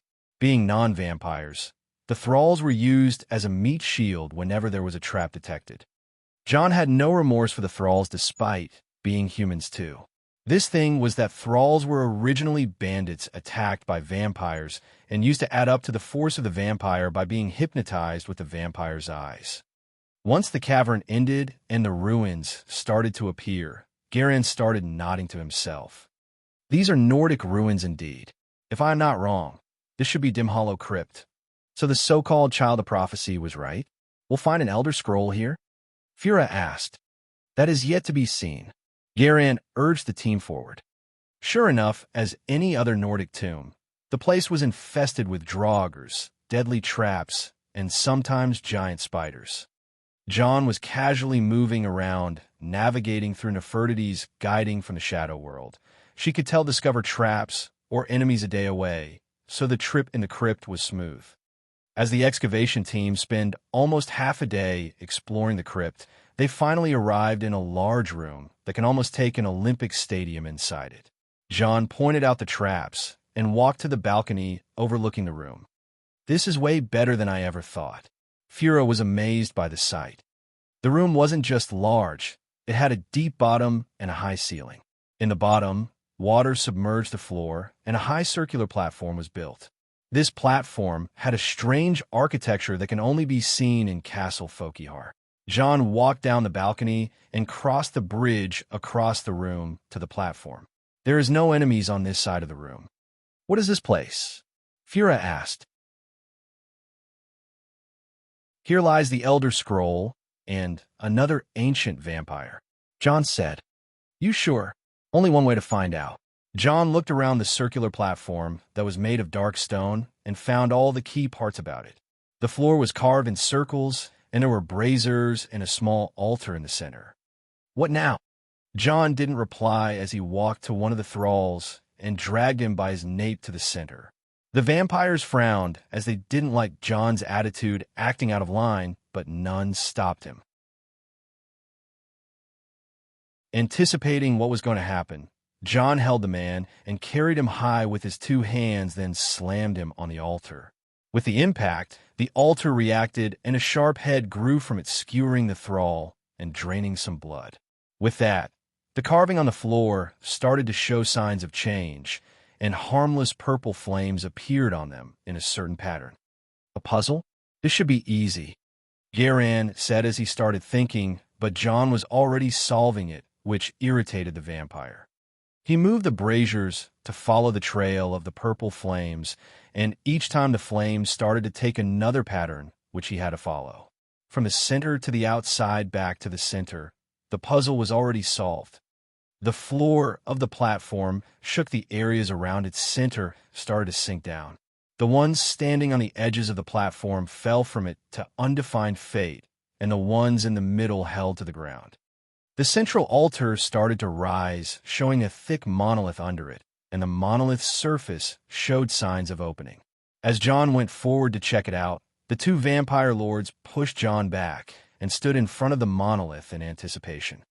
The cover slid open slowly, and its inside was dark, as the dim light started to illuminate the inside of the hollowed monolith. A thin figure of a black-haired maiden that almost tried to walk out of her petrified state from the inside of that monolith stumbled on her steps and tripped down powerlessly. Once she tripped and her back was exposed, everyone around could see the thing she was carrying. A cylinder object of unknown material, yet magnificent and majestic appearance. It was nothing like any and none was like. A singularity of art and piece of music, where songs and dreams are the same. A perfect yet mysterious object. The maiden groaned as she started to rise, and the object on her back hid behind her again.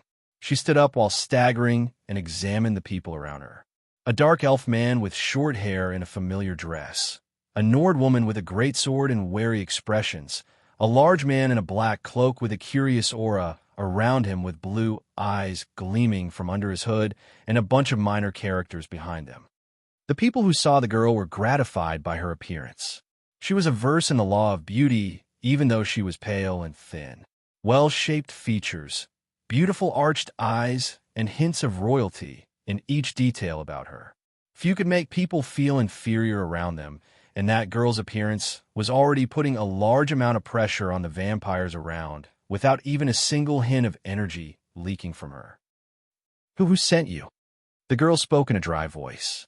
She was having a struggle keeping her mind together with the long slumber she woke from. This you must be.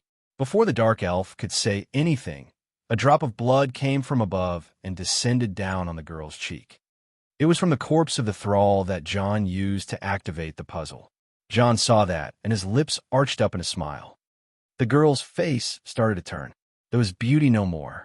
Only a savage, brutal expression appeared on her face, with a strong lust for blood tingling on all her nerves. Hundreds of years under seal and slumber would make a vampire go insane with all the thirst that comes all of a sudden from the tiniest whiff of blood, let alone a whole damn drop. As the girl's face turned, her mouth opened for her 4 long fangs to appear, and her claws extended 10 inches each. She was a wolf in a herd of sheep. All she wanted was to feed, and lo and behold, the nearest human was standing there tall and mighty behind those 2 vampires as a buffet of everything that is sweet and tasty. It felt as if he was saying, "Come at me." And indeed, he was actually saying it with his wide, insane, sadistic smile. 2 beasts of blood and insanity showed nothing but absolute interest in one another, as if the world was made only for the 2 of them. A beast of blood and a beast of tyranny, and the other one only looked like the sweetest prey in each size. John's plan was executed to perfection. Show knowledge about the place and lead the vampires by the nose. Put every piece where it should, and a single drop of blood will unleash the beast and make a river. Now to the second verse of the song, or rather, now to the dance. The girl was no longer in control. She saw the nearest human and charged at him, looking for the best place to suck his blood dry, his neck. John raised his wrist that was cuffed by the Magicka shackles, and the girl's open-mo bid on that shackle breaking. John looked at the adorable face of the beast with a grin and blocked her claws by the shackles on the other hand. The girl's superhuman strength broke both the shackles and waved her free hand on the busy-handed John. With his Magicka free once again, greed, as a cloak, enveloped John and took the hit of the girl's free hands.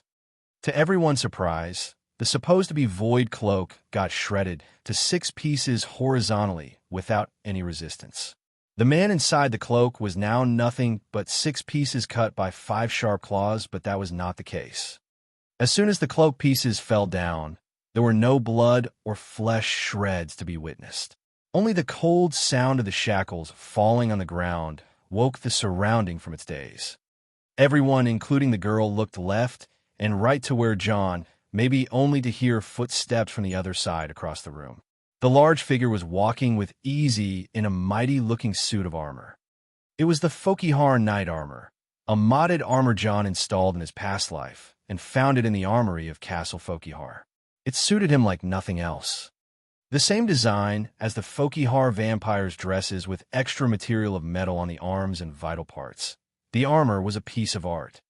One of my favorites, check it on Nexus code 80634. The girl, in her frenziness, could recognize John as a tricky prey. Not caring about all the prey around her, the vampire girl's eyes were set on no one but John. None noticed that the void cloak that was torn to 6 pieces, which was actually Greed, had started crawling to John's location, and he held his hand out. Greed rose up like a living shadow and joined its owner. John then morphed Greed into a fast jet-black katana in a jet-black scabbard. The tension was clear, and the girl's superior blood was suppressing vampires and thralls alike, so no one in their right mind had a speck of idea to stop her. She lowered her posture ready for a charge, and John lowered his posture with the katana at his left side, being held in the Aido style.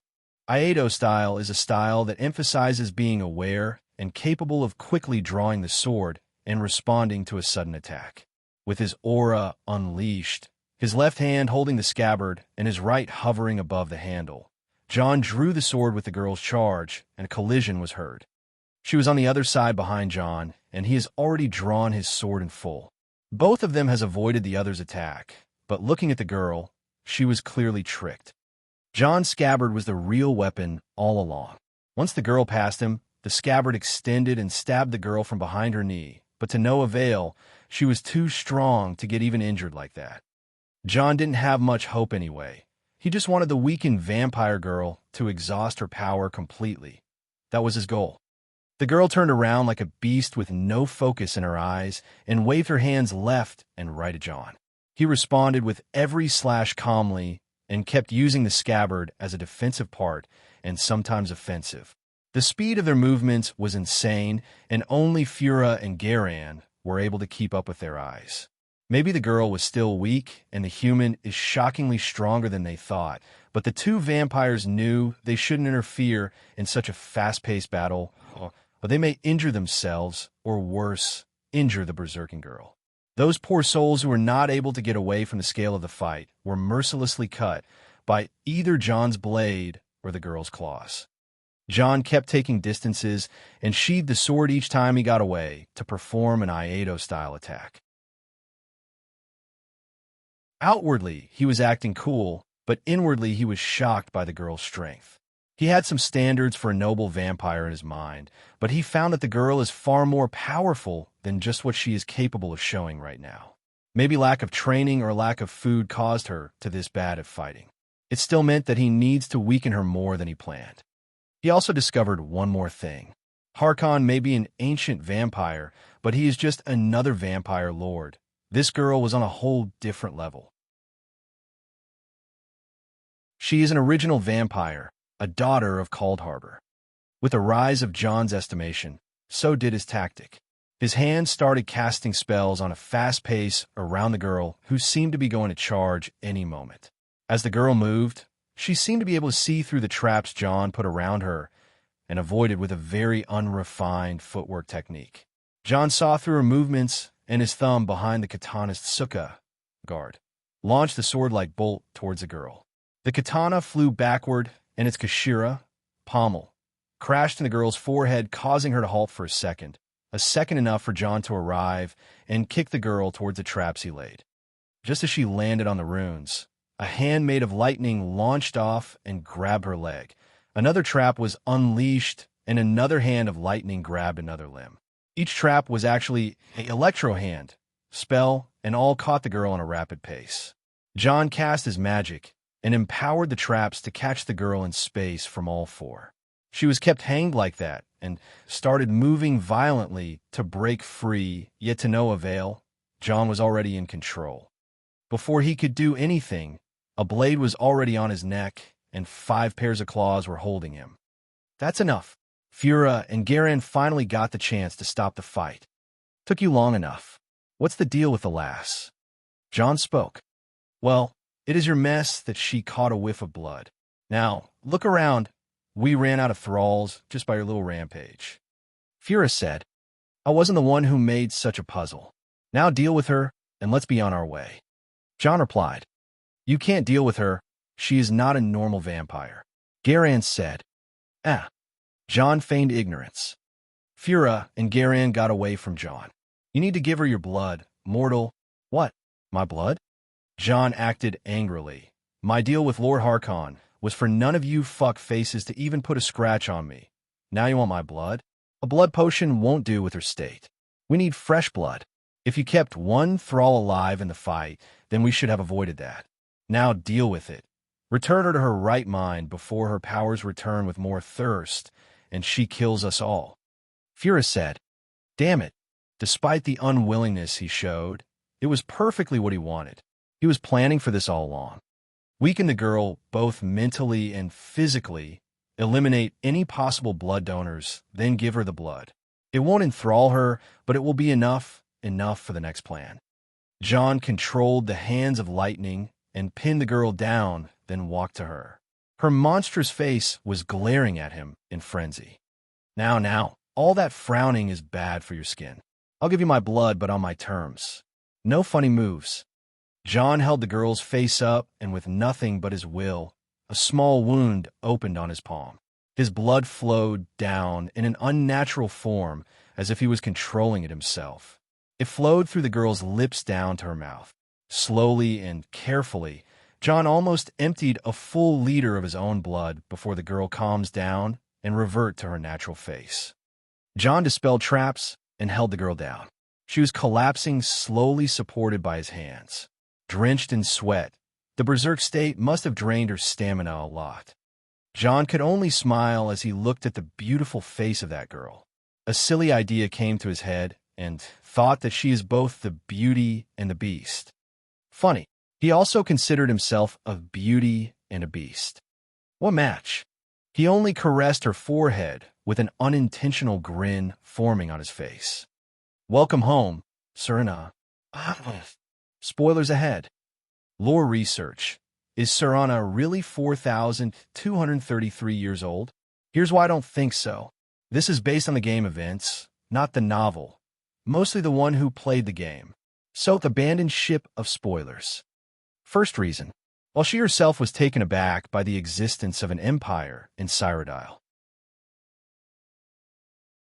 I think this shouldn't mean she is from the time before the empires of Cyrodiil, the early 240 years of the First Era.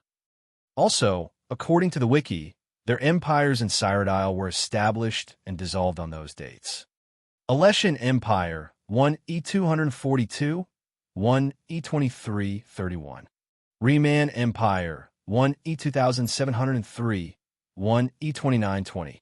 Akavuri Potentate, 1 E2920, 2 E430.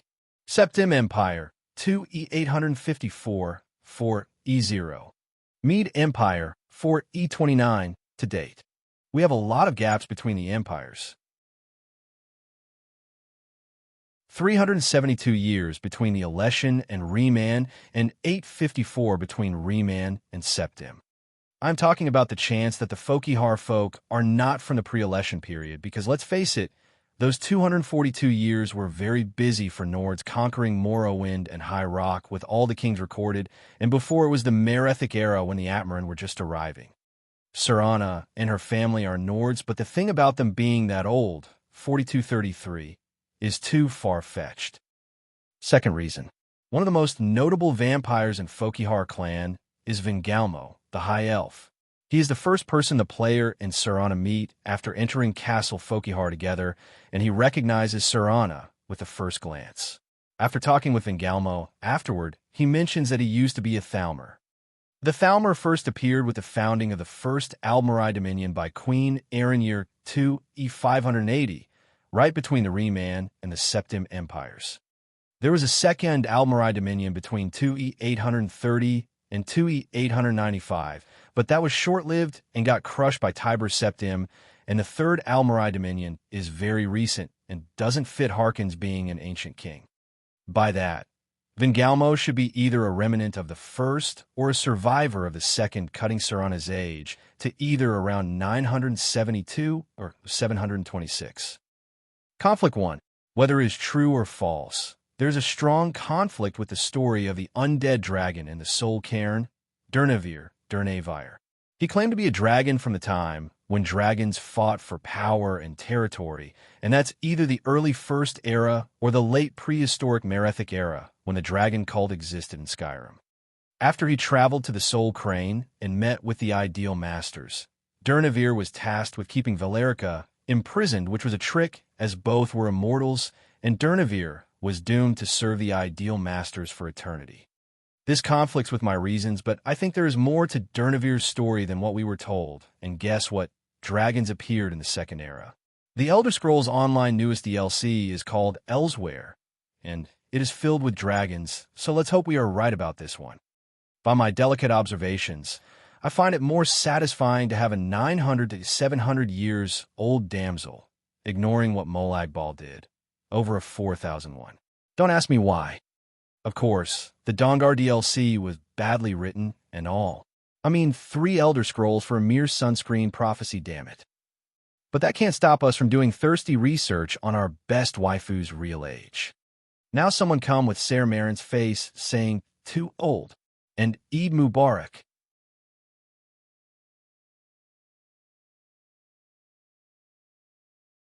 Chapter 364, Preparation for Battle. Dash gift on PayPal for bonus. Pat/Rayon Goal. +4 bonus/month. 8 days before the Battle of Winterhold, Alina, sitting on John's central chair on the conference table, looked at the figures present around her and felt a lot of pressure from their presences. If it was only the senior executives and the department heads, then it is manageable, but there were more. On her right was her father Sigurd Moonblade, and on her left was Tormund Firemane. The Moonblades were all behind her father, and the Firemans were behind their patriarch. At the end of the table, there were the people from the company, represented by Wulfur and finally Jarl Career. There was also Nurina, Jelinar, Ela, and the rest. I thank you all for coming today. This is an emergency meeting that I am sure all of you have already heard. What is it about? Alina said, and the people around her nodded. She notified all those key figures this morning that she got a message from John, and there is a big update on the situation. Regarding the matter concerning John, he somehow found a way to send us a message last night. It says a lot of things regarding his situation. Tell us already, girl. Tormund urged her to hasten. He is captured by a clan of vampires called the Fokihar clan because of the prophecy, and they want him to assist them finding 2 Elder Scrolls. We already know that. Sigurd said, it is impossible for them to find anything. John said the time has not come for the scrolls to appear in the world. Nurina said, those bastards. They want to keep him until the time comes. Scotty was infuriated. Alina was silent for a while, then spoke up again. Last night they found one. The room turned utterly silent. If a needle fell on the floor, its sound will be heard vividly because of how silent everything is. Even the space itself froze around them, and they all felt a chill through their bones. Gods! Jarl Career became drenched in cold sweat. Vampires and an Elder Scroll. What is this world falling to? Everyone else had the same question in their minds, and the answer was disaster. An Elder Scroll, everyone in the world knows what those are. No secret when it comes to the Elder Scrolls, or the right way to put it is there is no knowledge when it comes to the Elder Scrolls. Each one of those mysterious things means something, as they are artifacts of unknown origin and quantity, being simultaneously archives of historic, past, and future events. They often tell of events that require a hero to resolve them, although the scrolls themselves do not select such individuals. The Elder Scrolls exist out of space and time, which means they are not bound by any laws. They can come and disappear depending on the situation, and none can comprehend anything through them without proper methods. The thing about them was said that they exceed both Edra and Daedra, which means that neither group of the Etiata created them. The appearance of an individual related to an Elder Scroll may be normal, as it will mean that a hero will rise to vanquish evil in the future, even though it was never predicted easily before. Still, John was an anomaly among the anomalies. Not 1, not 2, but 3. The size of such an event that may happen in the future and the power of that child will surely cause a massive change to the undercurrents throughout the continent, and many forces do not want any of that. Now, as 1 Elder Scroll was found, it was a clear alarm that the time of chaos has arrived. As the people around woke up from their daze, they looked at Alina, seeking salvation in her words. John has returned with the vampires to their castle and intends to escape within the 8 days. He seems to be under the effect of a thing called a domain and can't leave freely. He made it very clear that no one comes to save him by any means at all. This was not a request, but an order. Alina said those words, and the room broke in an uproar. What does he mean, not save him? What should we do then? Wait for the rest of the scrolls to be in the hands of the vampires? Impossible. Sigurd shouted. This is outrageous. He can't order us. Tormund was infuriated too. Our hands are tied. If we don't go after him, then what are we supposed to do? Jarl Career said. Alina waited for the men to calm down, then spoke once again. Defend Winterhold. That was her answer. Everyone looked at her and tilted their heads. What do you possibly mean by that? Wolfer asked. An enemy is coming to Winterhold in the span of 8 days. Something too strong for the hold to defend against. Her words made sense and no sense at the same time. Of course, an enemy was anticipated, but none of those old clans of Skyrim would dare come openly and fight against a town, let alone a hold. This means that the whole kingdom of Skyrim, if not the Empire, will retaliate. But here is the thing. The Empire is now acting low-key and trying to cut connections with Winterhold, just like how they did with Jonrad and Hilda 18 years ago. Both Jonrad and Hilda were present at the back, silently listening with rage. They anticipated this, but it seems to be more to it.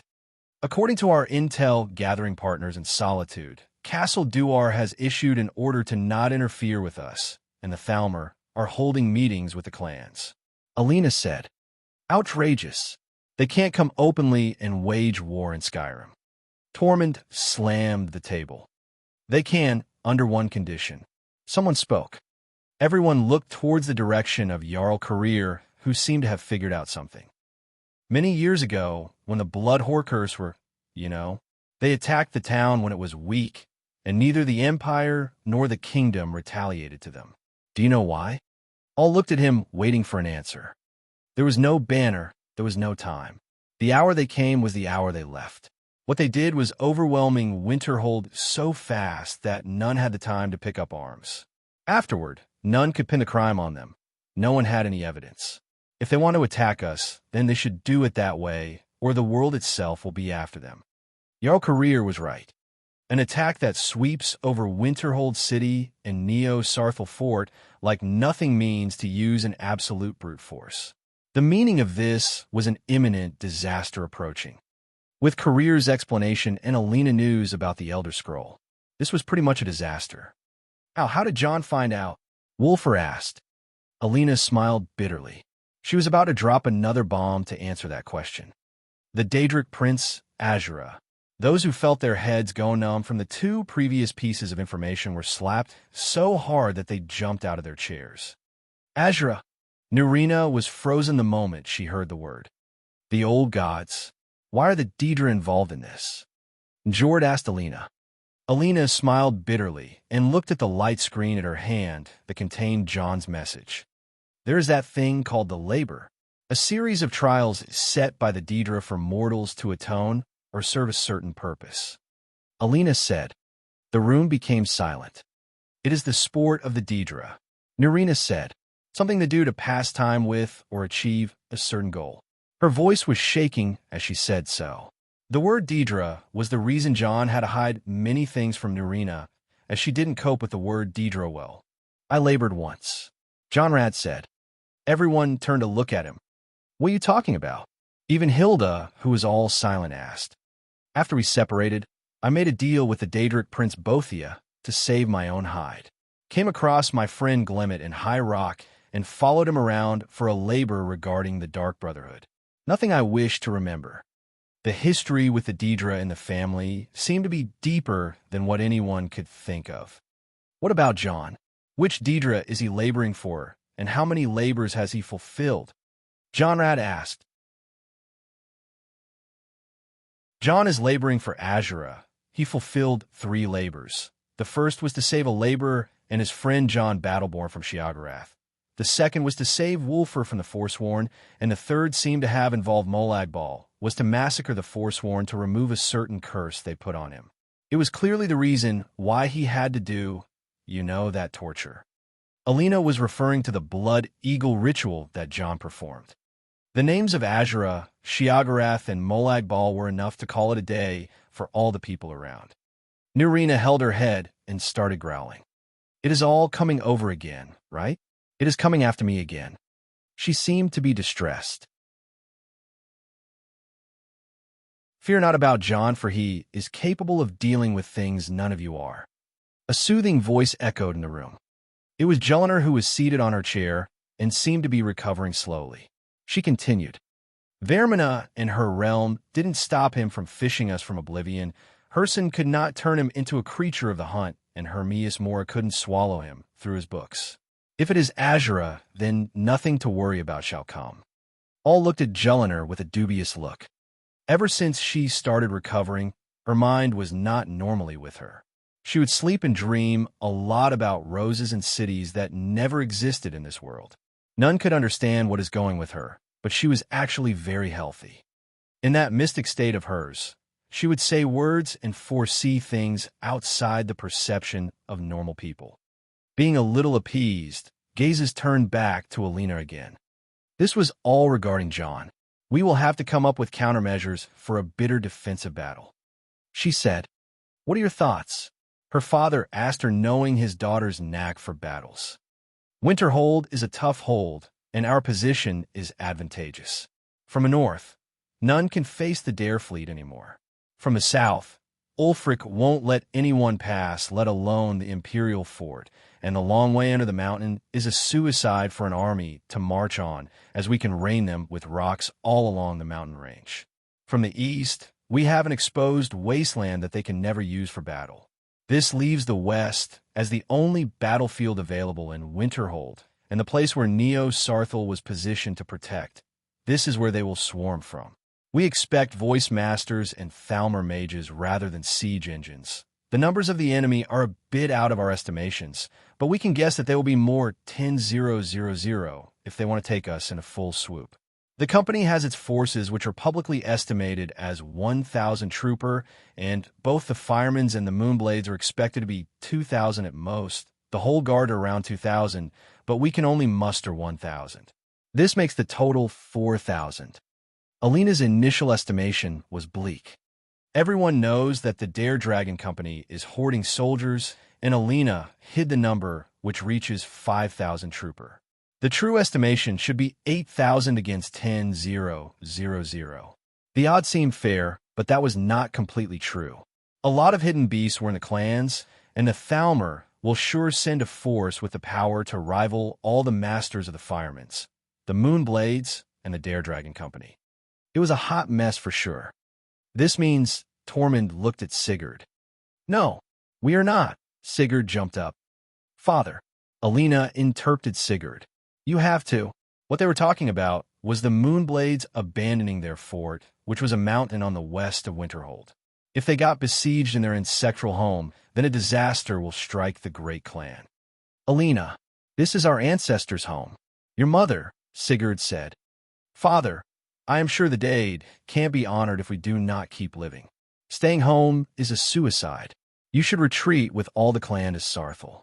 Our sacred grounds is Mount Anther, so this means we can defend where Mother and the rest are buried, right?" Sigurd seemed depressed, but Alina was right.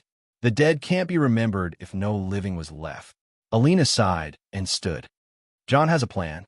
Alina spoke and turned her light screen. There was a 3D image of a city that seemed like Neo-Sarthal, but it was fully built. This is Neo-Sarthal. The fort is complete and 2 layers of walls are fully built, but that wouldn't be much. The true power of Neo-Sarthal is this thing. Alina pointed at a tower in the center of the city. "A tower? John wanted to build something like that?" Wolfer asked. "According to the things John said, this might be our hope for victory. He called it the Tower of Music."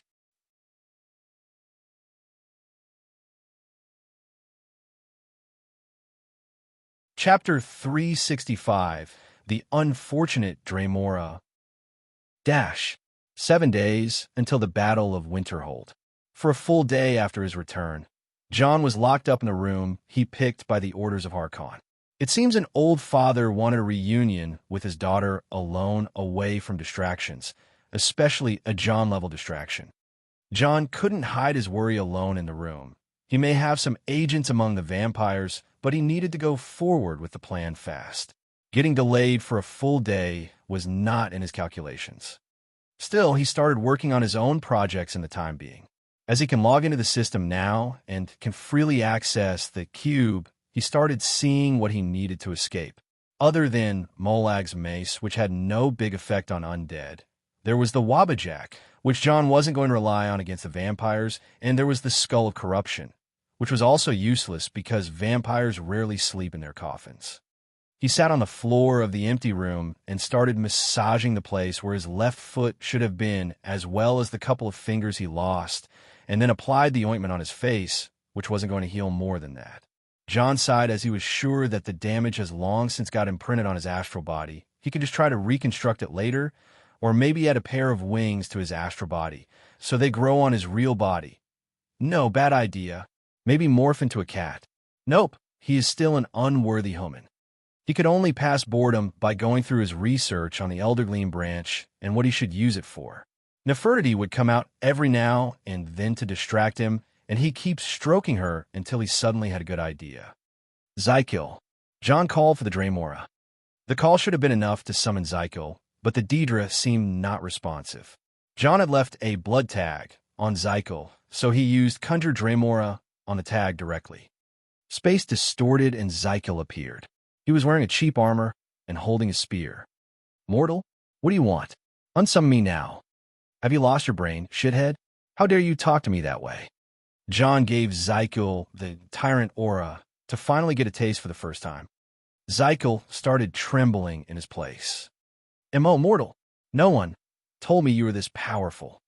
Of course, wasn't my power sealed? You shit for brain? John cussed at the Dremora like his usual, and then turned serious. Hey, got some questions for you. What do you want? I'm really busy. Busy? Doing what? I'm supposed to be on guard duty around the Tower of Lies. If Markinaz Mark showed up and found that I'm absent, I won't hear the end of it. Zykel looked terrified. Marks? That buff guy that looks like a blue Darth Maul? John asked. I was mistaken a few chapters ago when I described the Dremora of Cold Harbor as red and black, while they are actually bluish cyan. Now that I think about it, all of you Dremora look exactly like Darth Maul. Forgot about it. I wanted to ask you about that. Soul Sigil Stone. Do you still have it? John said. What? Why are you asking? Answer, shithead. Of course not. How can someone with my rank be allowed to keep a sigil stone? You dim-witted mortal. John and Nefertiti gave Zykel the same expressionless stare. Wrong answer. With a wave of her paw, a shadow boomerang, was shot by Nefertiti and beheaded Zykel. Oblivion, Cold Harbor. The dreadful Oblivion plane of Cold Harbor is a place of death, despair, and infinite cruelty. It is ruled by Molag Bal, the lord of brutality and domination, a Daedric prince dedicated to enslaving all the mortals of Nirn.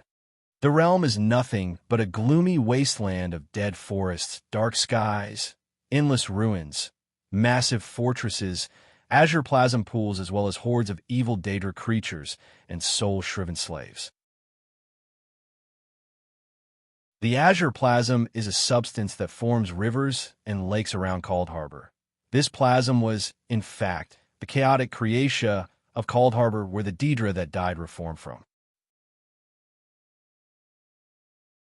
Just like the realm, the azure-colored substance reflected the theme color of the gloomy Cold Harbor, a place of torture and suffer where the soul-shriven and any mortal who dares to steps in are mercilessly butchered by the Daedra creatures around.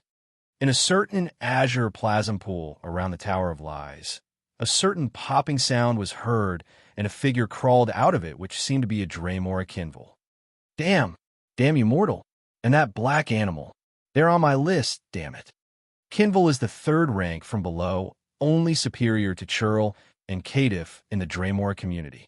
Churls, Caitiffs, and Kinvils are basically foot soldiers, elites, and knights. The higher ranks are the officer-like ranks, the Kinreeve and Kinmarcher. These can be viewed as captains and marshals. The highest ranks are the lord ranks, the Markinaz and the Valkinaz, which are the nobles and the royal guards.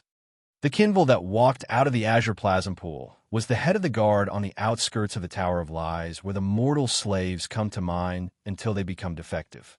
The Kinvil walked in a gloomy mood, trying to figure his way back to his post. The thing with the Dremora was their terrible sense of direction and how it is hard for them to navigate easily. While walking quietly to not attract attention, a voice called for the Kinvil. Kinvil.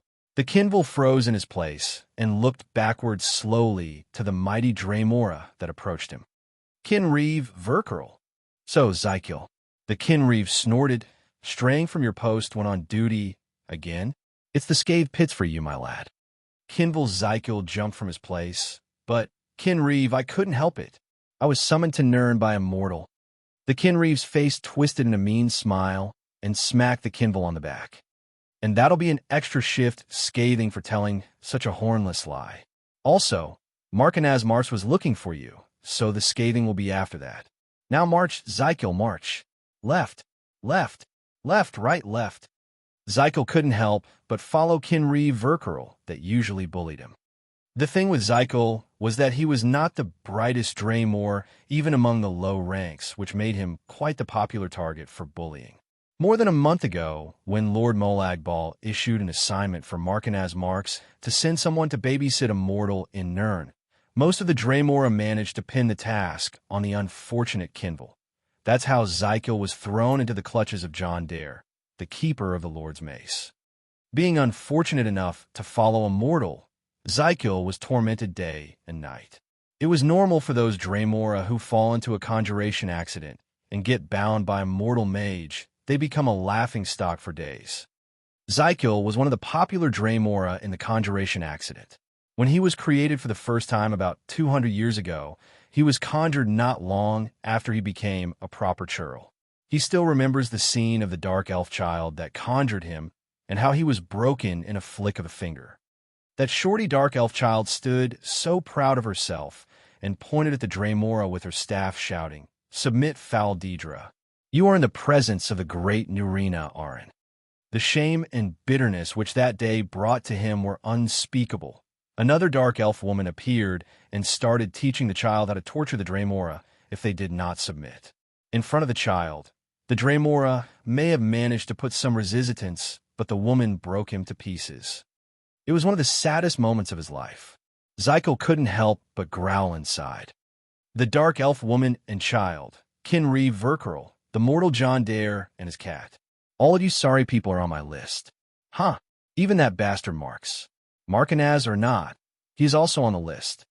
As Zykel was marching in bitterness, he started to feel a certain tingling in his horns and toes. Oh no! Zykel knew what was happening. He could hear that voice in his head calling him back to Nirn, saying something like round 2. Before Zykel could react, the void enveloped him and he disappeared in his place.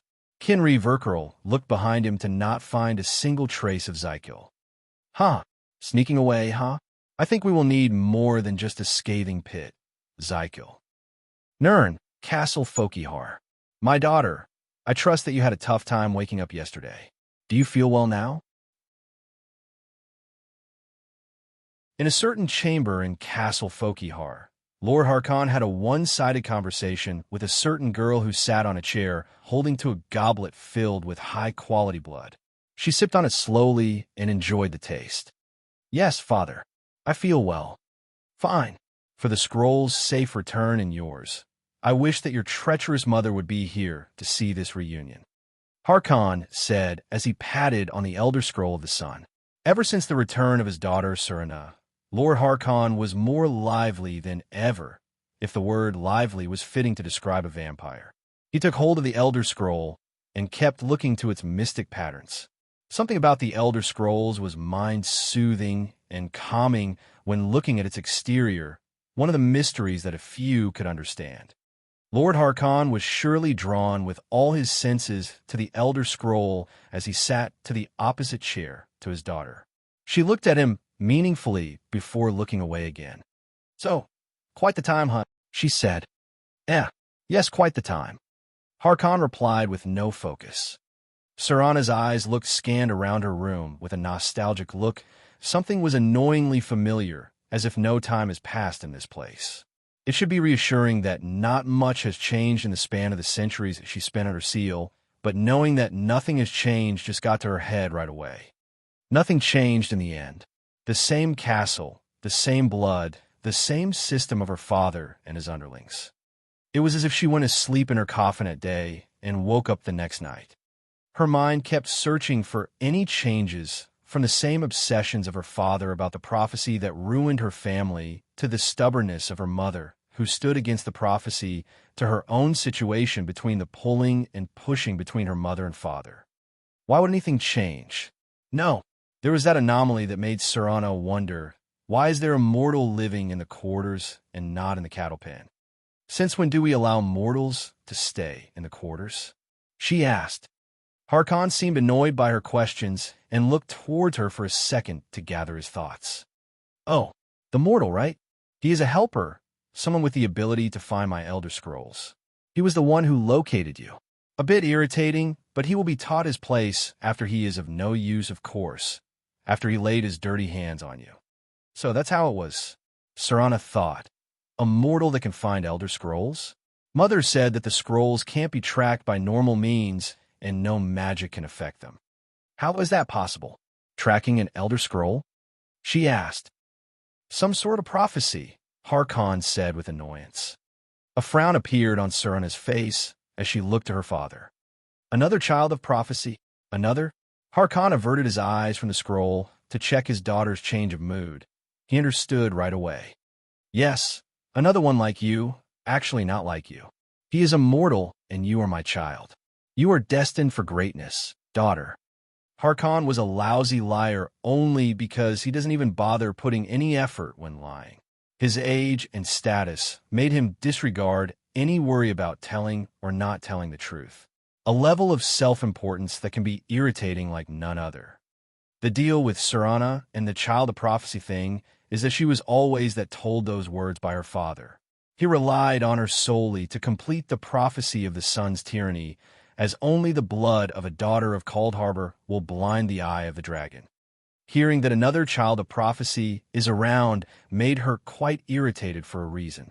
The father of hers who would see anything for the sake of power have found another pawn for his play. So, you're not changing him into a vampire? She asked. I will eventually. His kind needs to learn some manners first, or we will have another troublemaker in the court. He is also wielding the mace of Lord Molagbal. Something about him that just, never mind.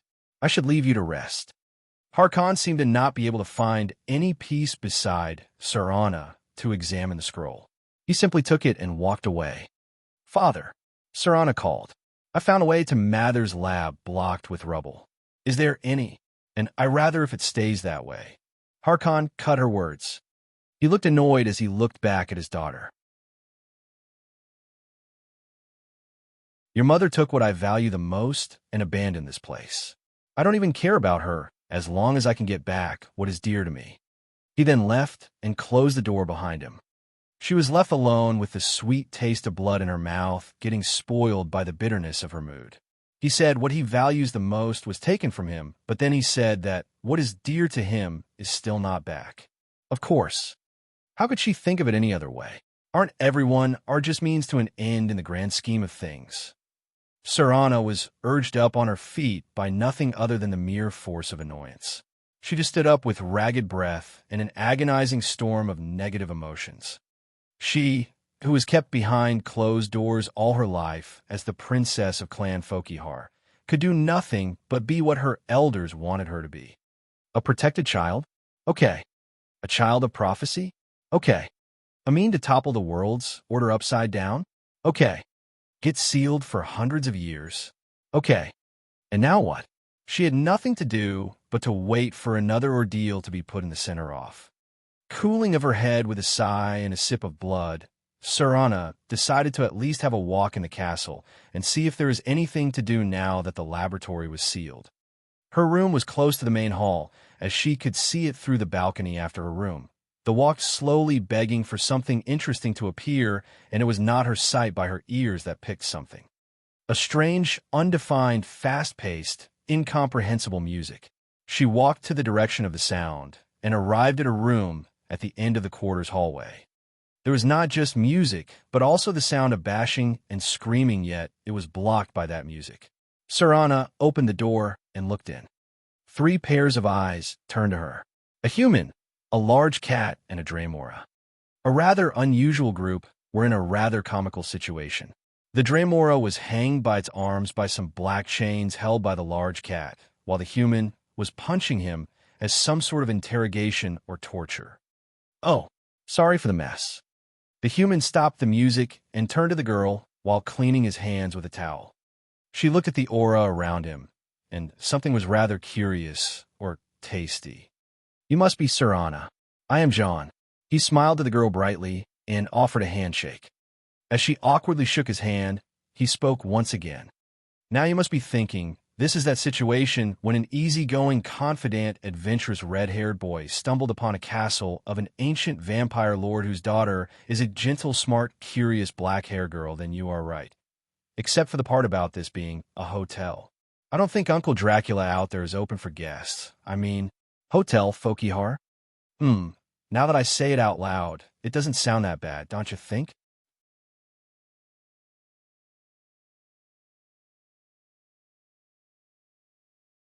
Chapter 366. Think I'll hold a grudge?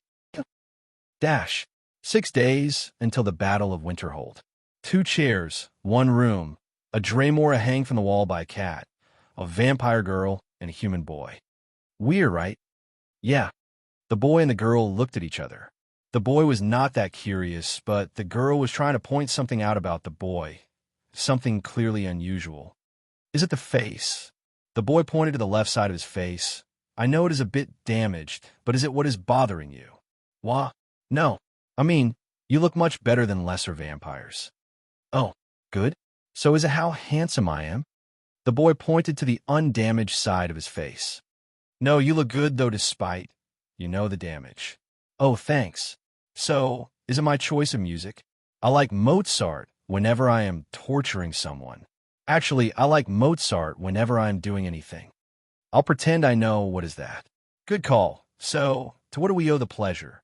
Noting actually, I just wanted to see you. Father said you were the one who located me. In one day, I was just checking about you. You managed to find the other Elder Scroll? John looked at the eyes of Serana and hummed. I see, no, not at all. Oh, I was thinking that I will find your mother as fast as I found you. You don't want that? John asked. Serana started avoiding eye contact and looked for words to say. You were afraid, or maybe angry. John kept going. What your mother did. What your mother and father will do when they see each other. How this is going to affect you. I get it. You are scared of the future. Serana stopped avoiding eye contact and looked at John. I would choose my words rather carefully if I were you. Oh, scary. I beat you once. I don't mind doing it again. John said with a grin. Now enough with mind games. Let's talk about real business. She felt a bit bitter under his gaze, but it wasn't that bad. His words made absolute sense, as if there was some strange effect on her. What is there to talk about? Your business is with my father. Oh, but you are wrong, cute little fangs.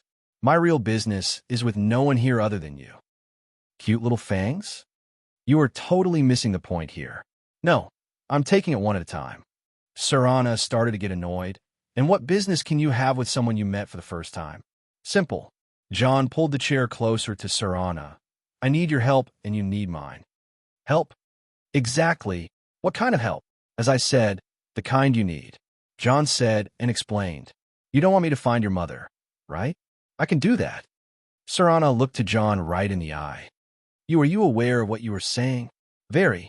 This is why I picked this room, for example. It is the room with the least amount of gargoyles stationed around, which means your father, the lord of this domain, can't fully spy on us. Serana jumped from her chair and backed away. Why do you know too many things? She wasn't feeling okay in front of John. You know about how I feel about my mother, and you know that my father watches everything in the castle by the gargoyles. She thought he was just a capable human with high fighting abilities that she can surpass when her powers are fully stable, but that was not the case. Something was not right. More than that, she was trying to feel threatened. She couldn't get it. There was a limiter to his danger sense around John, a suppressor, something making her less wary of him. A seduction? Seducing a vampire? Was that even possible? She felt it. She heard that he was impossible to be enthralled for some reason, even when her father tried to do it. Maybe it was the effect of the prophecy of his, or maybe he was the keeper of the mace of Molag Bal, but that wasn't the case as it seemed. He has an influence that is even higher than a vampire lord. Impossible. When did it even happen? John saw the confusion on her face and stood up, took his chair back, sat down, and pointed for her to sit. You see, I'm not really into vampirism or any of that. Just like you, I want out of this mess. He said, You don't want to be a vampire. But the deal between you and Father was, you help him and you become one of us.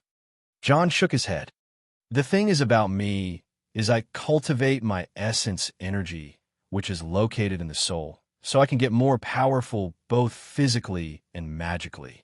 Vampirism takes the essence energy of the soul and trades it with another kind of energy from the patron of all vampires, Molag Bal.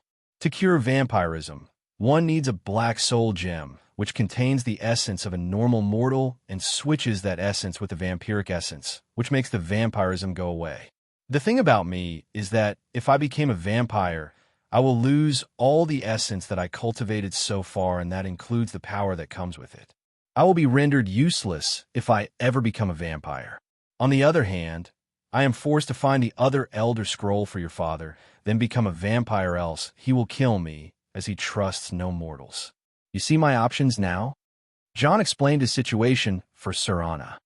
She nodded her head and sat back on the chair. Now, cute little fangs, you're the only one that can help me, and that's why I found you in the span of one day. If you don't want your mother to be found, then you should help me get out of here. It was a fair deal. Help him get out and buy some time for yourself to get ready for whatever storm comes at your family. Serana kept thinking of her situation, and to be honest with herself, she would rather not trust John, but putting her father on the other side was the whole jest of this situation. She loved her family despite everything, but going further down the path of the prophecy will ruin the little that is left. The man in front of her can accelerate the ruin, and her father has a leverage on him, getting him trapped in his domain. Helping the man meant betraying her father, and the opposite meant ruining everything. I don't know how I can help. She said, I don't have any idea how to get you out if my father doesn't want to get you out. She looked depressed and helpless. Not only she was cooperating to betray her father, but she was also being manipulated by that man somehow, and she is not fighting it. For some reason, the situation was too uncomfortable. Remember what I said? John spoke. She looked at him, wondering what he meant. I said I need your help, and you need mine. We are in this together, cute little fangs. John approached her once again and held her hand. You see, I have a particular set of skills that I can use. For example, I am good at analyzing space, and that's how I found that your father is watching and listening through the gargoyle status scattered around the castle. Sun Tzu said, know thy enemy, know thyself. In 100 battles you will never be in peril. John said with a smile as he rested his back to the chair. Serana thought of the words for a bit and nodded. Now, your father will summon me at the end of this day when he is done flirting with the Elder Scroll we just gave him. Before he does that, I need to be ready. Tell me all you know about a domain, and I promise you that I will prevent your father from doing that tyranny of the sun prophecy thing. Serana looked at John and smiled bitterly. If the domain is what you were worried about, then you're still not getting what kind of situation you are in here at all. After she said that, she started explaining what the domain is. John's jaw could drop no further than what it already did. The truth slapped him in the face way too hard this time. I guess I should give you some time to process all that, and please know that I don't have that much hope in facing my father anyway. She said so and got out of the room, leaving the stunned John behind. It was not an hour later to John's meeting with Serana that he got summoned to Harkon's hall. Mortal, you promised and delivered. Good job. Harkon stood up and looked at John closely.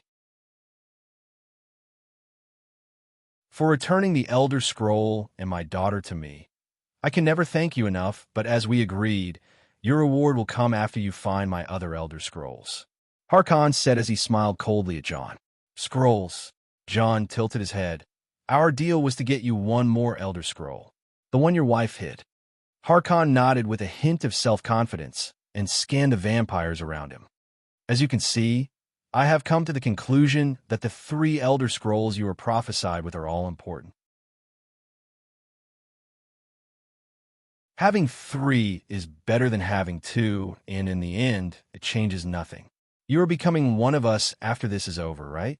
Harkon smiled at John with greed appearing in his eyes. Yes, you are right. John nodded and looked at the one seated next to Harkon, Serena.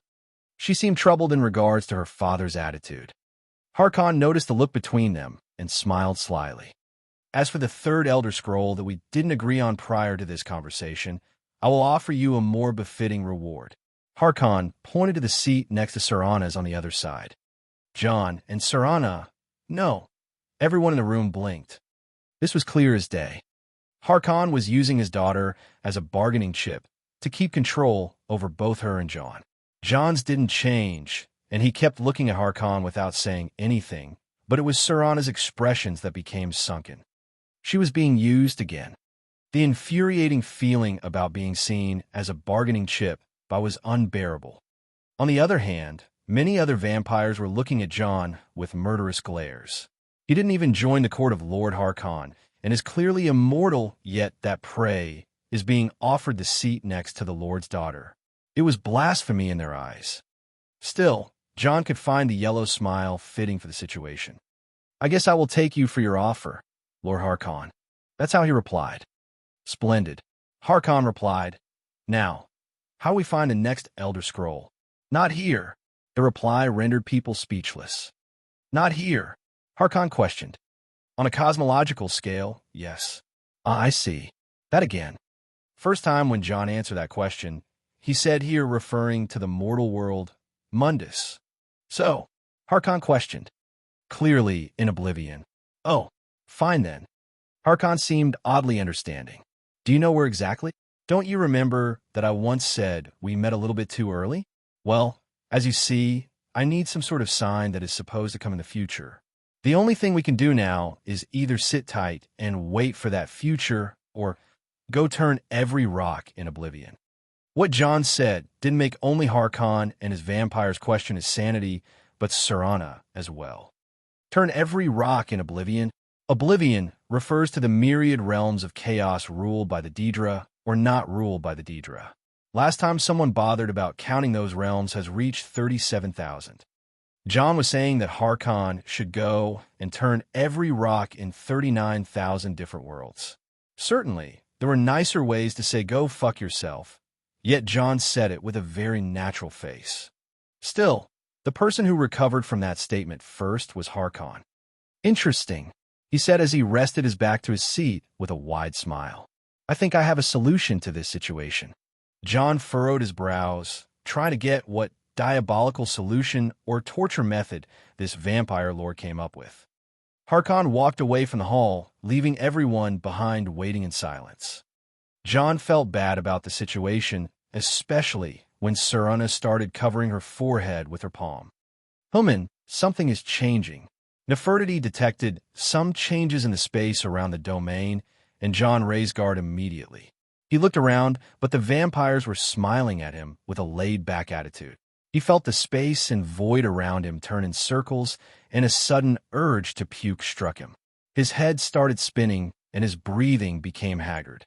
10 minutes like that, and finally everything turned normal. What happened? What is going on? John asked. The answer came right from Serana. Follow me. She stood up and walked through the hall. John followed her, and soon all the vampires stood up and followed too. As they walked through the entrance hallway and walked through the gate, John could see the changes that happened clearly. There was none of that mist that trapped him in the castle. Instead, the island was clearly visible. The water around the island was no ordinary water. It was something like a blue jelly glowing water that radiates like fluorescent. The sky was azure dark and the air was sickly foul. This was no longer the place that John knew from the game. Reality had a totally different story to tell. Harkon appeared behind John and walked past him to stand in front of everyone. In Tower of Lies, there is that device called the transliminal scanner, used by the Daedra to scan the worlds around the infralic pseudocortex of Cold Harbor. We can borrow that, Harkon said with no worry at all. With a faint smile, Harkon walked back in the castle followed by his vampires, and only John and Serana were left out. A series of realization was stunning John by the second. All the things that Serana said about the domain were not even close to reality. The domain is a realm of power, a pocket reality, a place where the authority over Magica belongs to a certain person. What John overlooked in her long explanation was the fact that Castle Fokihar was a realm that had the ability to travel to oblivion, specifically a pocket realm of Cold Harbor. In his daze, Serana approached him and spoke quietly. "So, any plan?" She spoke out of agony that her father was willing to trade her for one more Elder Scroll. She was not comfortable with that sort of treatment anymore. John closed his mouth and stared around him and looked at her. "We can eat shit for a starter," John said with a remorseful tone. "Or we could try an acquaintance that I was just torturing this morning. You think he'll hold a grudge?"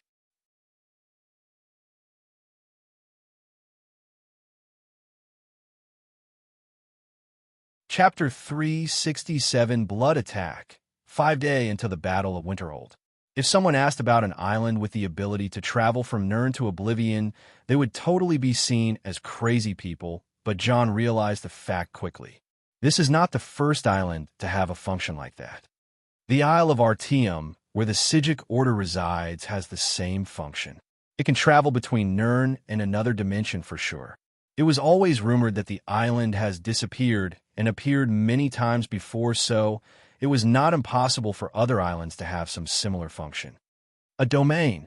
The world is becoming more of a mystery by the day. Right now, what John knows about domains is the following. 1. There are places where the Magicka itself is under the control of the domain master, which means the domain master can do really absurd things inside his domain. 2. The domain master has a wide variety of abilities inside his domain, and that includes teleportation and empowerment. 3. Domains can travel through space to other realms they are connected to. Despite knowing that, John still felt a lot of unease.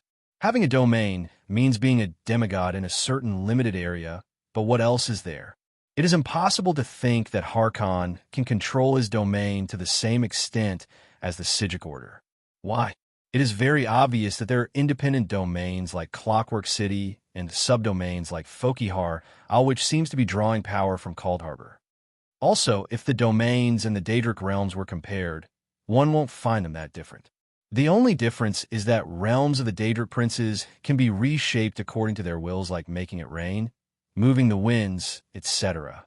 John didn't even stop there. He already brainstormed in his head and arrived to a theory. He called it the domain chain theory.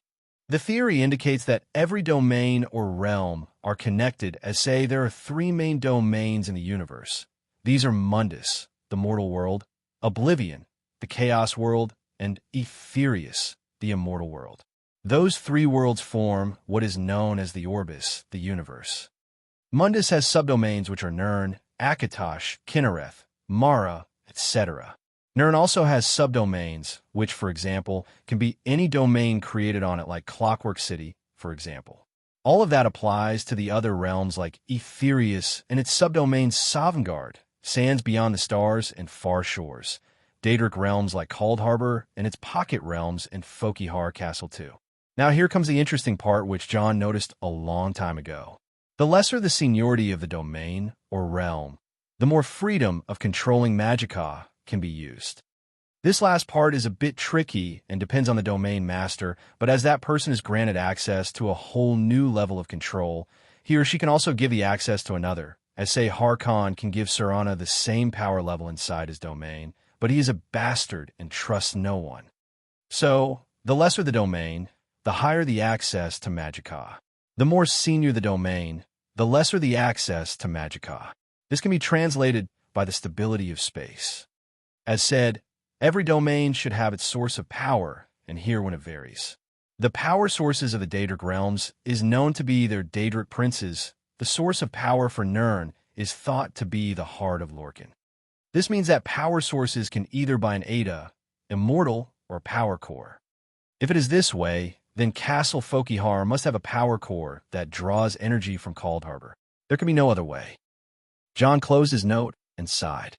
Currently, he was in his room, putting an escape plan and researching the nature of the domain he is in. Some time ago, Harkon sent a team of vampires in Cold Harbor to bring a device called the transliminal scanner.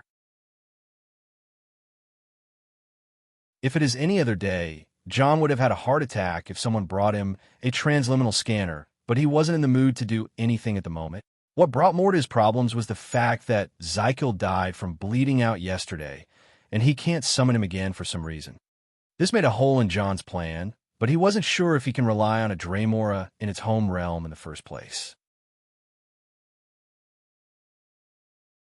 Still, he at least needed to let some of his frustration on anything. Patting Nefertiti can cure cancer as far as he could tell, but she was taking a nap, and if bothering her, he would end up with a lot of scratches later on. John took the cube and started searching for anything useful. His senses reached the containment chests, where one of them is still shaking. It was none other than the Briarheart bloodvine that annoyed him for almost 3 months. John smiled wickedly and pulled the containment chest out with a table and some torture tools. Carefully, he took the vine out, which started to wiggle and struggle to break free, bearing its thorns towards John and trying to attack him again. "You shitty thing, time to teach you some manners." John was tolerant no more, and it was time for payback. He pinned the vine on the table and took a screwdriver, then stabbed it at the base of the vine, pinning it completely to the table, and held the other part. "I promise you to make this the most painful experience in your miserable life, you fucker." John searched his tools and took out one of the rarest and dreadful torture tools that doesn't exist in Skyrim, except in his toolbox imported by order from Cyrodiil, the caliper. Reference to Make the Liar. Now, show me those baby thorns." As the vine was pinned like an eel, John started using the caliper to pluck all the thorns on the vine. To no surprise, the vine actually started to bleed like a living body. Hee, what a bastard. I assume that blood belongs to me. Can't waste it now, can I? John took a bucket and gathered all the blood in it. His blood was not normal, as it can't spoil by simply getting exposed to air. John made sure to also keep the blood he extracted clean and in low temperature. After he finished plucking all the thorns from the vine, he looked at it now that its appearance turned from the vigorous monster it used to be to a sorry limb. "What? You think it is over? I never knew this would be so much fun. Let's keep going." John took out a knife and started cutting the surface layer of the vine, then stuffed a finger and pulled it as fast as he could. It was the same process of skinning an eel. The vine withered in pain as it lost both its thorns and the surface layer. It was truly a sorry sight, but John was feeling genuinely pleased. John threw the surface layer in a bowl and kept draining the vine for more blood. The surprising thing was the amount of blood that came out. It was shockingly much more than expected and reached a total of 3 full buckets thus far. "That's way more than 9 liters, you bastard. With my size, I should have been already dead 9 times over." John clenched his teeth and kept cutting the body of the vine itself into threads vertically. It was a great experience and a payback. The threads he cut were also alive and started piling on the bowl he made until the vine was no more. Phew, that was consuming but really fun. Looking at how the Briarheart bloodvine ended like, John was completely satisfied. Even though he didn't know how to torture a vine, he could just turn it into fine threads. The terrifying thing was how it turned into something really horrifying to look at, a pile of threads wiggling on itself, trying to turn back to its former appearance. Even though it has John's essence energy, it lost all the blood and was now rendered useless. It had no specific use to John, but he has finally established some sort of authority on it. Storing it back in the cube alongside the blood buckets, John cleaned the room of any evidence and sat down thinking. As he was about to do anything else when the door to his room opened and Serena entered. "That's a strong scent of blood coming from here," she remarked. "I was torturing something," John said. "You are oddly of vampire material." John chuckled to her comment. "So cute little fangs, what brings you here? Quit calling me that." "Sweet poison berry. No. Devil blood claws. Stop it. I came here to tell you that they brought the device." Sigh. John made a tired face. "Did you finish your plan?" she asked. "It is getting more complicated than I thought.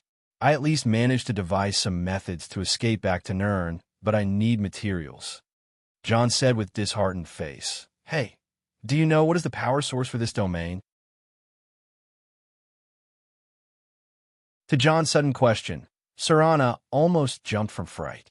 John smiled faintly, as it seems that his theory was correct all along. How did you find about? She asked. I am a mage. Well, I may not look like it, but I am a very capable one. Now tell me, what is the power source of this domain? Serana sighed. It is a closely guarded secret only Father and Mother know about. Mother told me later, but I haven't told Father that I know. She said. Finally, some good news. John's face lit up. If we can weaken that power source, we can slip away from your father unnoticed. Serana nodded. But the only problem will be how to get to it unnoticed. She said, Father, keep it under watch all the time. I'm sure for a little kid who grew around the castle, you should know a thing or two about secret passages and methods to sneak around. John said with a naughty face. I was not that kind of child, believe me. Serana dismissed John's ideas. John nodded with an understanding face. Serana's backstory had many family struggles and fights between her parents. The bad drama on a vampire demonic cult theme.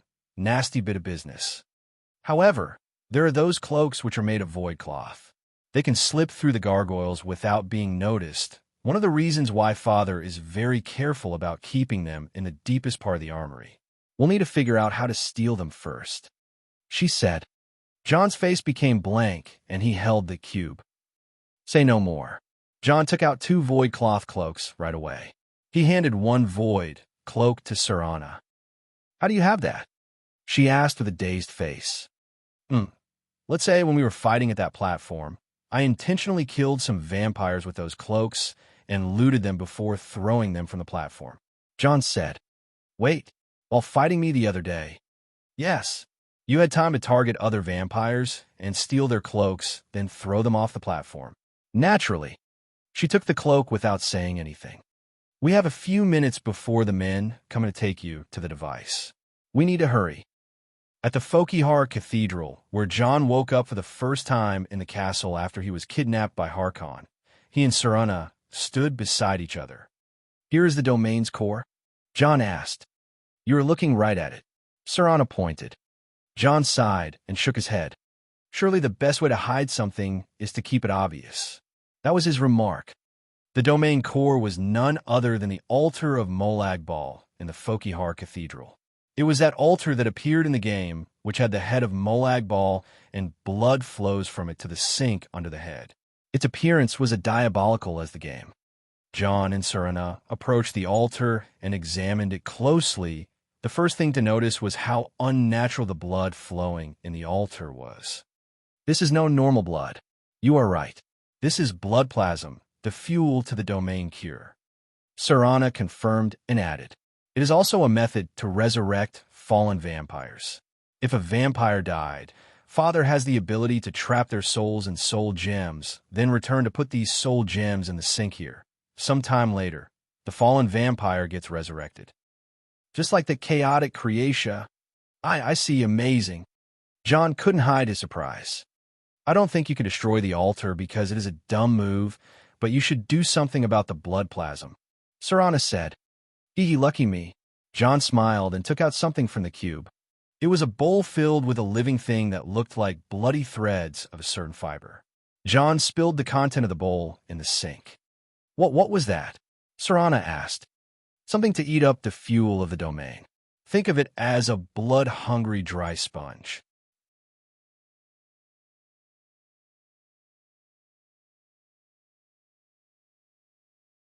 Chapter 368.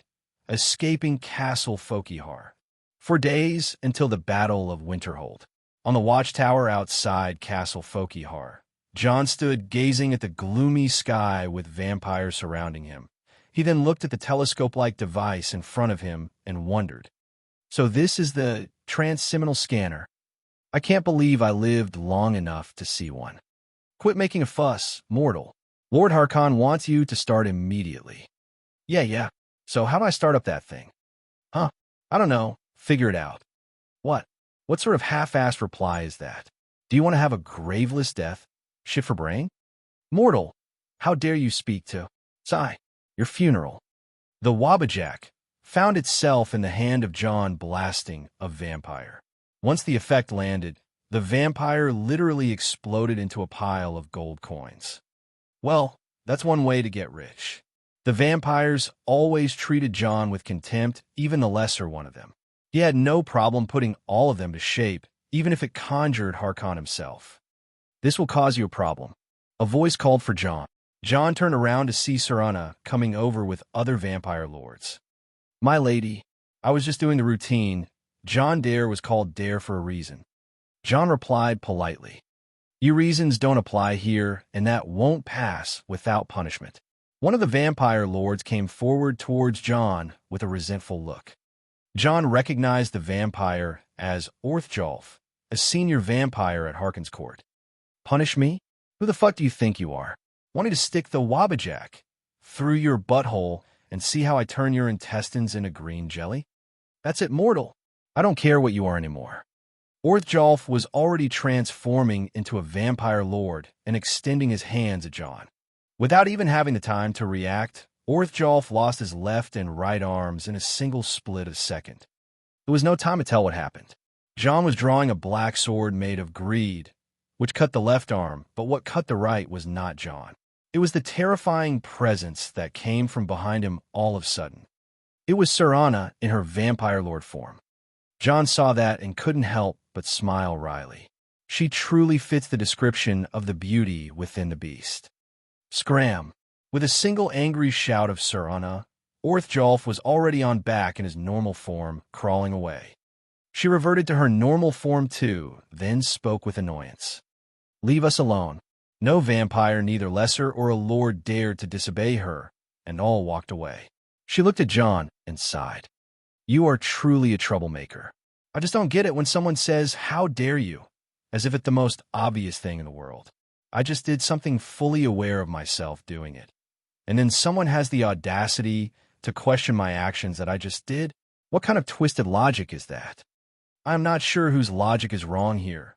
Technically, you're a prisoner to my clan, right? Prisoner? Is that what you guys see me? Just what in the world do you think was happening since Father kidnapped you? I thought I was a guest invited by force, so I see. That's what a prisoner is. Serana had no energy to question John's logic anymore. So, if I am your prisoner, that means you can do whatever you want to do with me, right? John approached Serana with a dirty smile. No, thanks. Serana pushed John's face away. Shame. Nice attack, though. Oh, it was nothing. You swordplay was strange. That was not me. Ever since greed swallowed a void cloth cloak, it became very stealthy, and no one can detect its movement easily. I'll pretend I know what you were talking about. John retreated and then looked at Serana's shadow. Is it done? Done and done. Serana nodded. She tapped on her shadow, and it started to come alive. Nefertiti jumped out from Serana's shadow with the cube. John crouched down and took the cube from her, then checked its content. I can't believe it. Harkon will be pissed when he finds out. John said. Inside the cube, there was a certain item that made John's life twice as hard during the last 5 days. The Elder Scroll of Sunday. John didn't take the Elder Scroll out and kept looking at it through the mental image from the cube. It was a true spectacle. Even I am not immune to the mystic effect of the Elder Scrolls.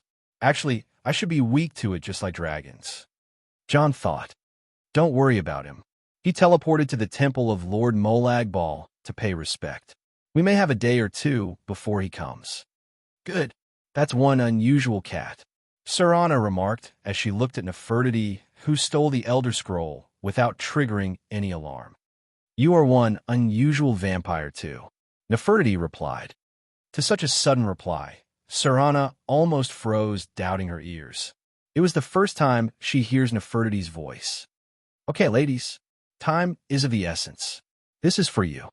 John handed a void cloth cloak to Serana and covered himself with greed. He then took the skull of corruption and pointed it at Serana. What are you doing? Serana was about to feel betrayed, but soon after, she found herself staring to her reflection. John created a clone of Serana by the ability of the skull of corruption and created another one for himself. Don't get too close. Those clones are treacherous and will do anything to betray us. John warned Serana as he pulled her away from her clone. The clones of John and Serana kept staring at the original ones, as if trying to seize up any chance to steal this skull of corruption. But John was already used to the trick. I created you too with 1/10 of the required magicka, so you are nothing more than husks, John said as he injured his thumb and marked the clones with the blood. By the power of my blood, I mark you foul clones, blood tag. By the power of the mark, you clones are bound to never move from this spot for 3 days. You are to keep sitting on this machine, and you are to keep guard, blood curse. The result was amazing. No magic can create clones like the skull of corruption, this ability, and no magic can bind evil entities like the blood magic. As all preparations were complete, John returned the cube to Nefertiti in his shadow. Then he and Serana jumped down the watchtower stealthily. Hurriedly taking a boat, John started rowing on the sea of the azure plasm towards the shore on the other side, towards Cold Harbor. The boat moved steadily on the dormant surface of the azure plasm. John started rowing alone as Serana was observing the terrain from afar by magic. I haven't been here for centuries, Serana said. I heard that there was a thing called the Plane Meld when Lord Molag Bal tried to pull Chamriel in a Cold Harbor. Things must have changed ever since then. Yeah, I'm aware of Molag's little folly. It was a chaotic age. I spent most of the past few days reading about it along with other things. A man becoming a god, an evil mage kidnapping an emperor, the Numidium walking, a disease that almost killing off Morrowind. The 3 god kings of Morrowind have fallen, an oblivion crisis, and the return of Umaril the Unfeathered to be slain by a divine knight. The world, it was so much fun while I was sealed. Serana lamented. Hee, these times were not that fun for the people who lived it. John laughed. On the plus side, there are going to be some events in the future like those. Don't worry, I'll make sure you witness them all. What are those? You want spoilers already? Serana turned her head away. No, just what makes you so sure about it? My past life, 3 Elder Scrolls, a vampire lore try to block the sun. Do I need to continue? No, I believe you. As John and Serana looked forward, they saw themselves arriving at the cliffs surrounding Cold Harbor. There were a few canals and passages the boat can move on, so John picked one randomly. You think we will be caught? She asked. By whom? I don't think the Daedra will cause any problem if we avoided the powerful auras. We still need a guide. I know, but we ran out of options. We will have to tread carefully and look for a way out of Cold Harbor. Locked or not, I have a mean to go through anything. John guaranteed. Fine, I still can't believe I'm doing this. Doing what? Going against father? It is okay. You said you were not that kind of child, but you need to go through a rebellious phase once in your lifetime, no? Don't worry about it. If you want to blame anything, blame my blood that I made you drink. Its effect may have given you some courage to go against your father. Serana couldn't help but laugh. What is so funny? It's their blood, best in the world. Ha ha. Stop it. You are killing me. The mere thought of going against her father because she drank some kind of blood was hilarious in her opinion. She felt it was right, but wanted to believe that the strength came from inside her. Shush. Before she continues laughing or saying anything, John hushed her and pointed forward. He detected a faint presence just a moment ago, slowed down. Don't worry. As a daughter of Cold Harbor, I can at least walk around the realm. Act as my second. John nodded, and the two kept silent. As the boat moved in the narrow river between the 2 cliffs, John noticed the owner of the presence. Surprisingly, it was another mortal like him. This is a sponsor character by Merker 1. John was not confused to find a fellow mortal in Cold Harbor, but the confusing thing was how this mortal behaved. She was donned in a cloak and hid their features just like John and Serana, but more to that, the mortal was sitting on the cliff with a fishing rod in her hand, and the line was in the azure plasm. John's brows betrayed his poker face, but he found Serana not reacting to such oddity. He then heightened his senses and started detecting under the water, only to find a ton of aquatic life crawling under the azure plasm. Strange fish and creepy creature were all over the place. John looked at the fisherman that was not reacting to the passer boat and smiled. He then used telekinesis and caught an eel-like fish, then attached it to the hook of the fishing rod. The fisherman/woman reacted immediately to John's magic, and her eyes gleamed. With slight nods, John and the fisherman/woman exchanged greetings. "Odd fellow," John remarked after he passed the fishing area. "You are the odd fellow, fishing with telekinesis?"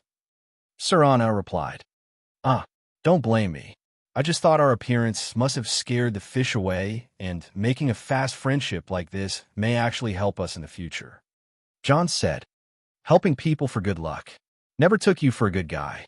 It is called exchanging favors." John and Serana kept opening many conversations until they arrived at a waterfall. They could only stop the boat at the banks of the river and continue on foot. "Don't do anything flashy with magic. The Daedra are sensitive bastards," John said, and started to climb the way up the waterfall with ease. Both him and Serana were beings that transcended humanity and faced no problem parkouring on harsh terrain. Even with his left foot being replaced by a part of greed, John was still the same skeever who grew up in Riften despite his size. As they arrived at the highest point on the rooks, they stood beside each other and looked at the sight in front of them. "Goodness," John spoke in wonder. "The realm of Molag Bal. This is Cold Harbor. Much different than what I remember." Serana said, "We are in the Shrouded Plain, though. With basic directions, we can navigate." "What now?" John pondered for a few seconds, then spoke. "We have an easy way and a difficult way. The easy way is to find an old portal and open it, but the connection between Cold Harbor and Nirn is hard to simply establish, so portals will be rare." "True. What is the hard way?" "The difficult way is to use fate magic." "Never heard of it." "The term was put by me. It is a sort of hedge magic that manipulates fate by manipulating the chances, the karma, and luck to create a line of events that leads to a certain effect." "That's very obscure. That's why I call it fate magic." "What do you need?" Serana asked. "We're speaking about escaping from Cold Harbor here, which means escaping Molag Bal." "I needed the bane to the darkness of Molag. I need the scent of Nirn to find the way home. I need a sigil stone to open a portal. I also need tough material that can travel through space without withering. I need something that can link all those components together with magic without disintegrating. Too many things, not enough time, and obviously won't be easy to find all found in Cold Harbor. I know.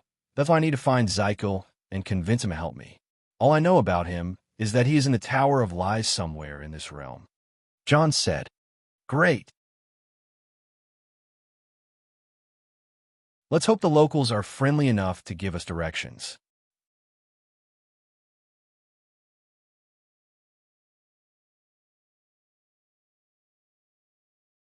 Chapter 369, Saving Zykel. The ever-dim sky of Cold Harbor covered its ever-dark wasteland of dead trees, floating stones, and towering sharp rocks.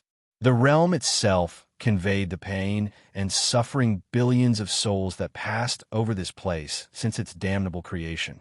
Through these shrouded plains, John and Serana traveled on a pair of cold flame Atronak horses. Not sure if it was some old ruins or a proper stop, the two stopped at every ruin, checking for inhabitants. They rode past many odd life forms and exotic creatures that belonged to Cold Harbor, but the ticking clock was suppressing all sorts of curiosities that may pop up in their minds. John could determine that staying in a realm like Cold Harbor for too long may actually prove fatal on one's mental health. After some time, John and Serana could spot a few odd-looking pyramid-like buildings north of them. As they approached, John could feel that these buildings carried a resemblance to the ancient Aztec style, or rather its counterpart in this world. An Argonian village. Really? Serana looked with curiosity. Looks rather empty, though. The two rode slowly to the village and found it lying in ruins. John tried to remember if anything was mentioned about this village in any Elder Scroll game he played, and he remembered something. Hajuxith, that's the village name. How do you know? 1,000 years ago during the Plain Melt, the village was discovered in Cold Harbor when explorers started to come and go. Apparently, It was dragged to this realm since ancient times, and was the Hist tree of the village made a deal with Molag Bal to harvest its sap for the safety of the village inhabitants. You know how the Hist trees and the Argonians are connected, right? Yeah. And so, after the explorers arrived, the Argonians sought them out for help. The Hist was sick and suffering from the machines the Daedra used to extract its sap with. Whether the Hist tree was put to rest or got maintained is unknown, but by the looks of things, asking the tree to endure 1,000 years is still impossible. The village is in ruins, as you see. The Hist are a sentient race of giant spore trees that the Argonians are deeply connected to and in both society and religion. As John and Serena rode, arrive at a large tree with a very thick trunk with small branches on its top and the roots stuck in a pool of the azure plasm. There was a large crack at the trunk that made John curious as he approached it by casting Waterwalk to see how the tree died, but as he tried to look inside, a pair of sharp sickles was aimed at this neck. John retreated in one jump to see those sickles coming from the large crack on the dead Hist and a creature crawling out of the tree. Serena ran beside John and evoked magic on her hands. "Be careful, that's a spider Daedra." John looked with disappointment at the spider Daedra that crawled out of the tree and shook his head. "It completely ruined my fantasy about Arachne girls." Just as John mumbled, the spider Daedra is exactly an Arachne, a half-woman, half-spider. Still, its appearance was nothing like the fantasy fictions he knew. It was a hideous monstrosity with a body made of scales, chitin scales, until the bosom, then a face of that can barely be called a woman's, all that on 9 spider legs and 2 human arms. Bloodskull appeared on John's hand. "Hiya!" He waved the sword at the spider Daedra from afar, unleashing multiple crescents of tyrant aura, targeting the spider's limbs. The spider Daedra was nimble and fast. Recognizing John as someone strong, it started avoiding all the energy attacks as its life depending on it, but John was already trapping it to move as he wanted and cut 3 legs. Shriek. The spider Daedra shrieked, and a few auras started to appear around. John checked to see smaller versions of the spider Daedra, called the spiderlings, are crawling all over the place towards him. "Dirty, using your children to fight for you." John didn't care anyway, and waved his sword to rip them to pieces. As the spider Daedra finally was free from John's volley of attacks, it evoked magic on its hands and shot lightning towards John. John was about to put that rude creature in place, but Serena stepped in and joined the fight. "Take care of the small ones. Leave that to me." "Aye, sir. Lady." John effortlessly killed the little spiderlings that tried to attack him in melee, while Serena took care of the big one. The spider Daedra used the lightning magic as well as spitting webs and poison, but Serena negated it all with frost magic. Out of the blue, another spider Daedra appeared and another one followed it. "I see. So it was buying time using its kids for its sisters to come. TSK. I still never understood why Joel would like those creatures." John and Serena were trying to avoid the flashy magic, but in the end, they had to end it fast. Nefertiti joined up in her larger form, and John used Bloodskull to send crescent blades of his aura and used a portion of Greed as a blaster gun shooting out his aura too. The fight was easily over afterward. "Let's leave before anything shows up." John was in a hurry and conjured 2 Atronak horses to ride away. As they were getting out of the village, Serena noticed something. "Did you use arrows?" "No, just my aura." "Why?" "I can swear that some of the monsters were dead to arrows. You need a lot of power to kill those things with just a bow, and I felt nothing." "Are you sure?" "Yes." "Strange. I didn't feel any aura. Let's just leave and keep a careful watch around." John and Serena rode as fast as they could to lose any trackers if there was any. "Very convenient, this aura thing," Serena said. "Yes, you didn't learn it." "No, I don't know if I'll even need it." "I see. Practicing it requires a strong personality and a fixed martial style. It is called battle spirit, after all." "How do you use it?" "Did you notice the sounds I made when I fight? Those embarrassing sounds? Well, embarrassing at first, but you need to understand them. For example, If I punch and shout with my willpower, a magical effect will appear. With practice, you don't need to shout loudly or anything. Just some humming is enough. I see, so it is tonal magic. Right answer. It is known locally as the aura in Tamriel and as battle spirit to the scholars.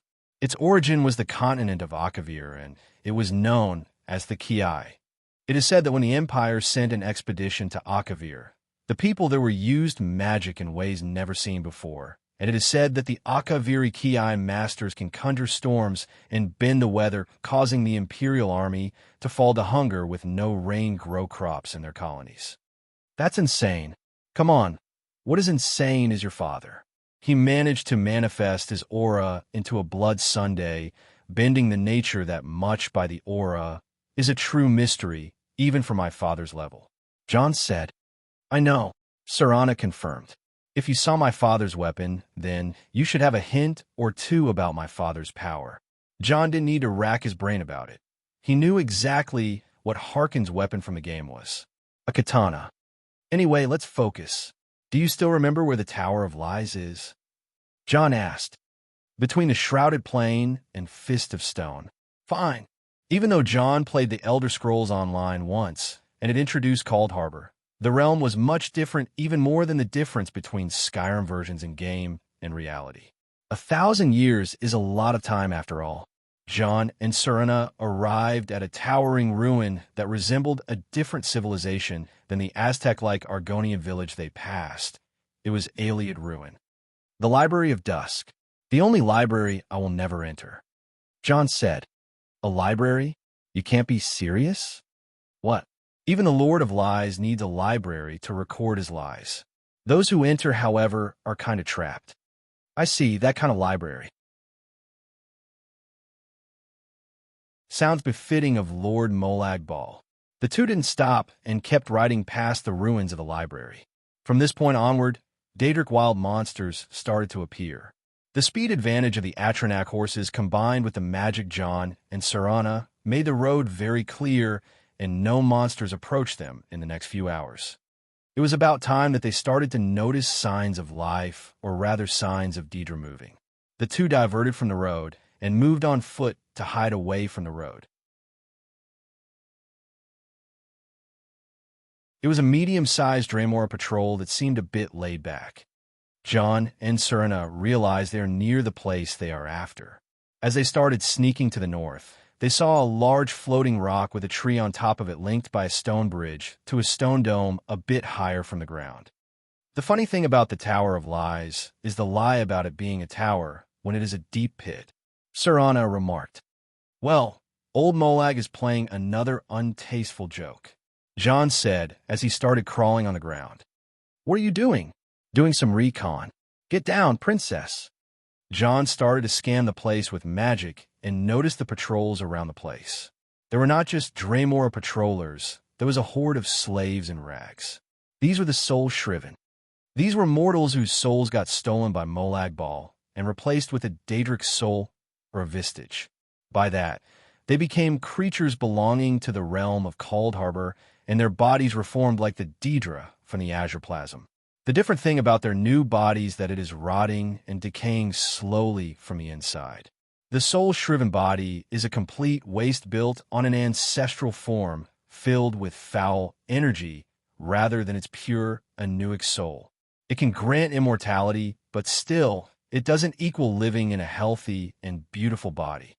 These Soul Shriven were ashen pale, both in skin and hair color. Their eyes are devoid from any hope of salvation or rest, and they are forced to mine all day long with chains around their necks until their bodies break and die. Once they die, they revive again from the Azure Plasm, like the Daedra, to go through the whole chain of suffering again. Jon was watching all that from the edge of a cliff, viewing the wide banks of a certain Azure Plasm river. He could see everything clearly from there. Jon took off Greed and reshaped it into a chant with a clutch at its end, and kept waiting. What are you doing? Fishing. As a certain Dremora started to stray from his group down at the mining area, Jon threw Greed and caught the Dremora from the head then. In a split of a second, the Daedra churl was at the feet of both Jon and Serana with its mouth gagged by Greed. Easy way and a hard way. Speak or get tortured. I was doing that a lot lately, so I guess I got better at torturing. Point is, a kinvil goes by the name Zykiel. Where is he? Grown. Fine, the hard way, John said as he took out a mammoth tusk from the cube. In a place not far away from John, a certain figure was being hung by his arms and getting punched in his ribs by an angry Dremora. That's some nerve you have, little worm. You ran from your post not once, not twice, but 3 times all in one day. The angry Dremora said, Markinaz, I am sorry. I was conjured to Nern. The beat-up kinvil was puking blood. Conjured? 3 times? The same idiot Dremora gets summoned 3 times in one day? By the Lord's name, that's a record. Ha ha ha. Markinaz Marks was not buying it. The slapping and beating were on for almost 2 days straight at this point. Zykiel was already fed up with it, but he can't do anything to his highest superior, especially when it comes to the overseer of the Tower of Lies, Markinaz Marks. Kinreeve, make sure that this worm learns a good lesson. Yes, Markinaz. Marks left the torture process to another and went to someplace else, as he already got bored with Zykiel. Reeve, you know I was conjured, you saw it. Zykiel spoke to his direct superior. Kid, it's okay. Just endure it for a while. What? Then why didn't you say anything for me? What do you want me to say? That you really got conjured 3 times in the same day? Truth be told, your record when it comes to being conjured is scary. Can't you even resist some mortal conjuration, you dimwit? If I could, I wouldn't be like this. And this is not some mortal, it is a monster in mortal flesh. The damn thing is haunting me. A mortal haunting a Deidre? Kid, you have fallen too low. Slap. That mortal you are speaking too highly about is imprisoned by one of the Lord's lieutenants. It is impossible that he can conjure you, you know that. Moreover, that lieutenant is here in Cold Harbor. Didn't you get the news about the vampires arriving at Cold Harbor?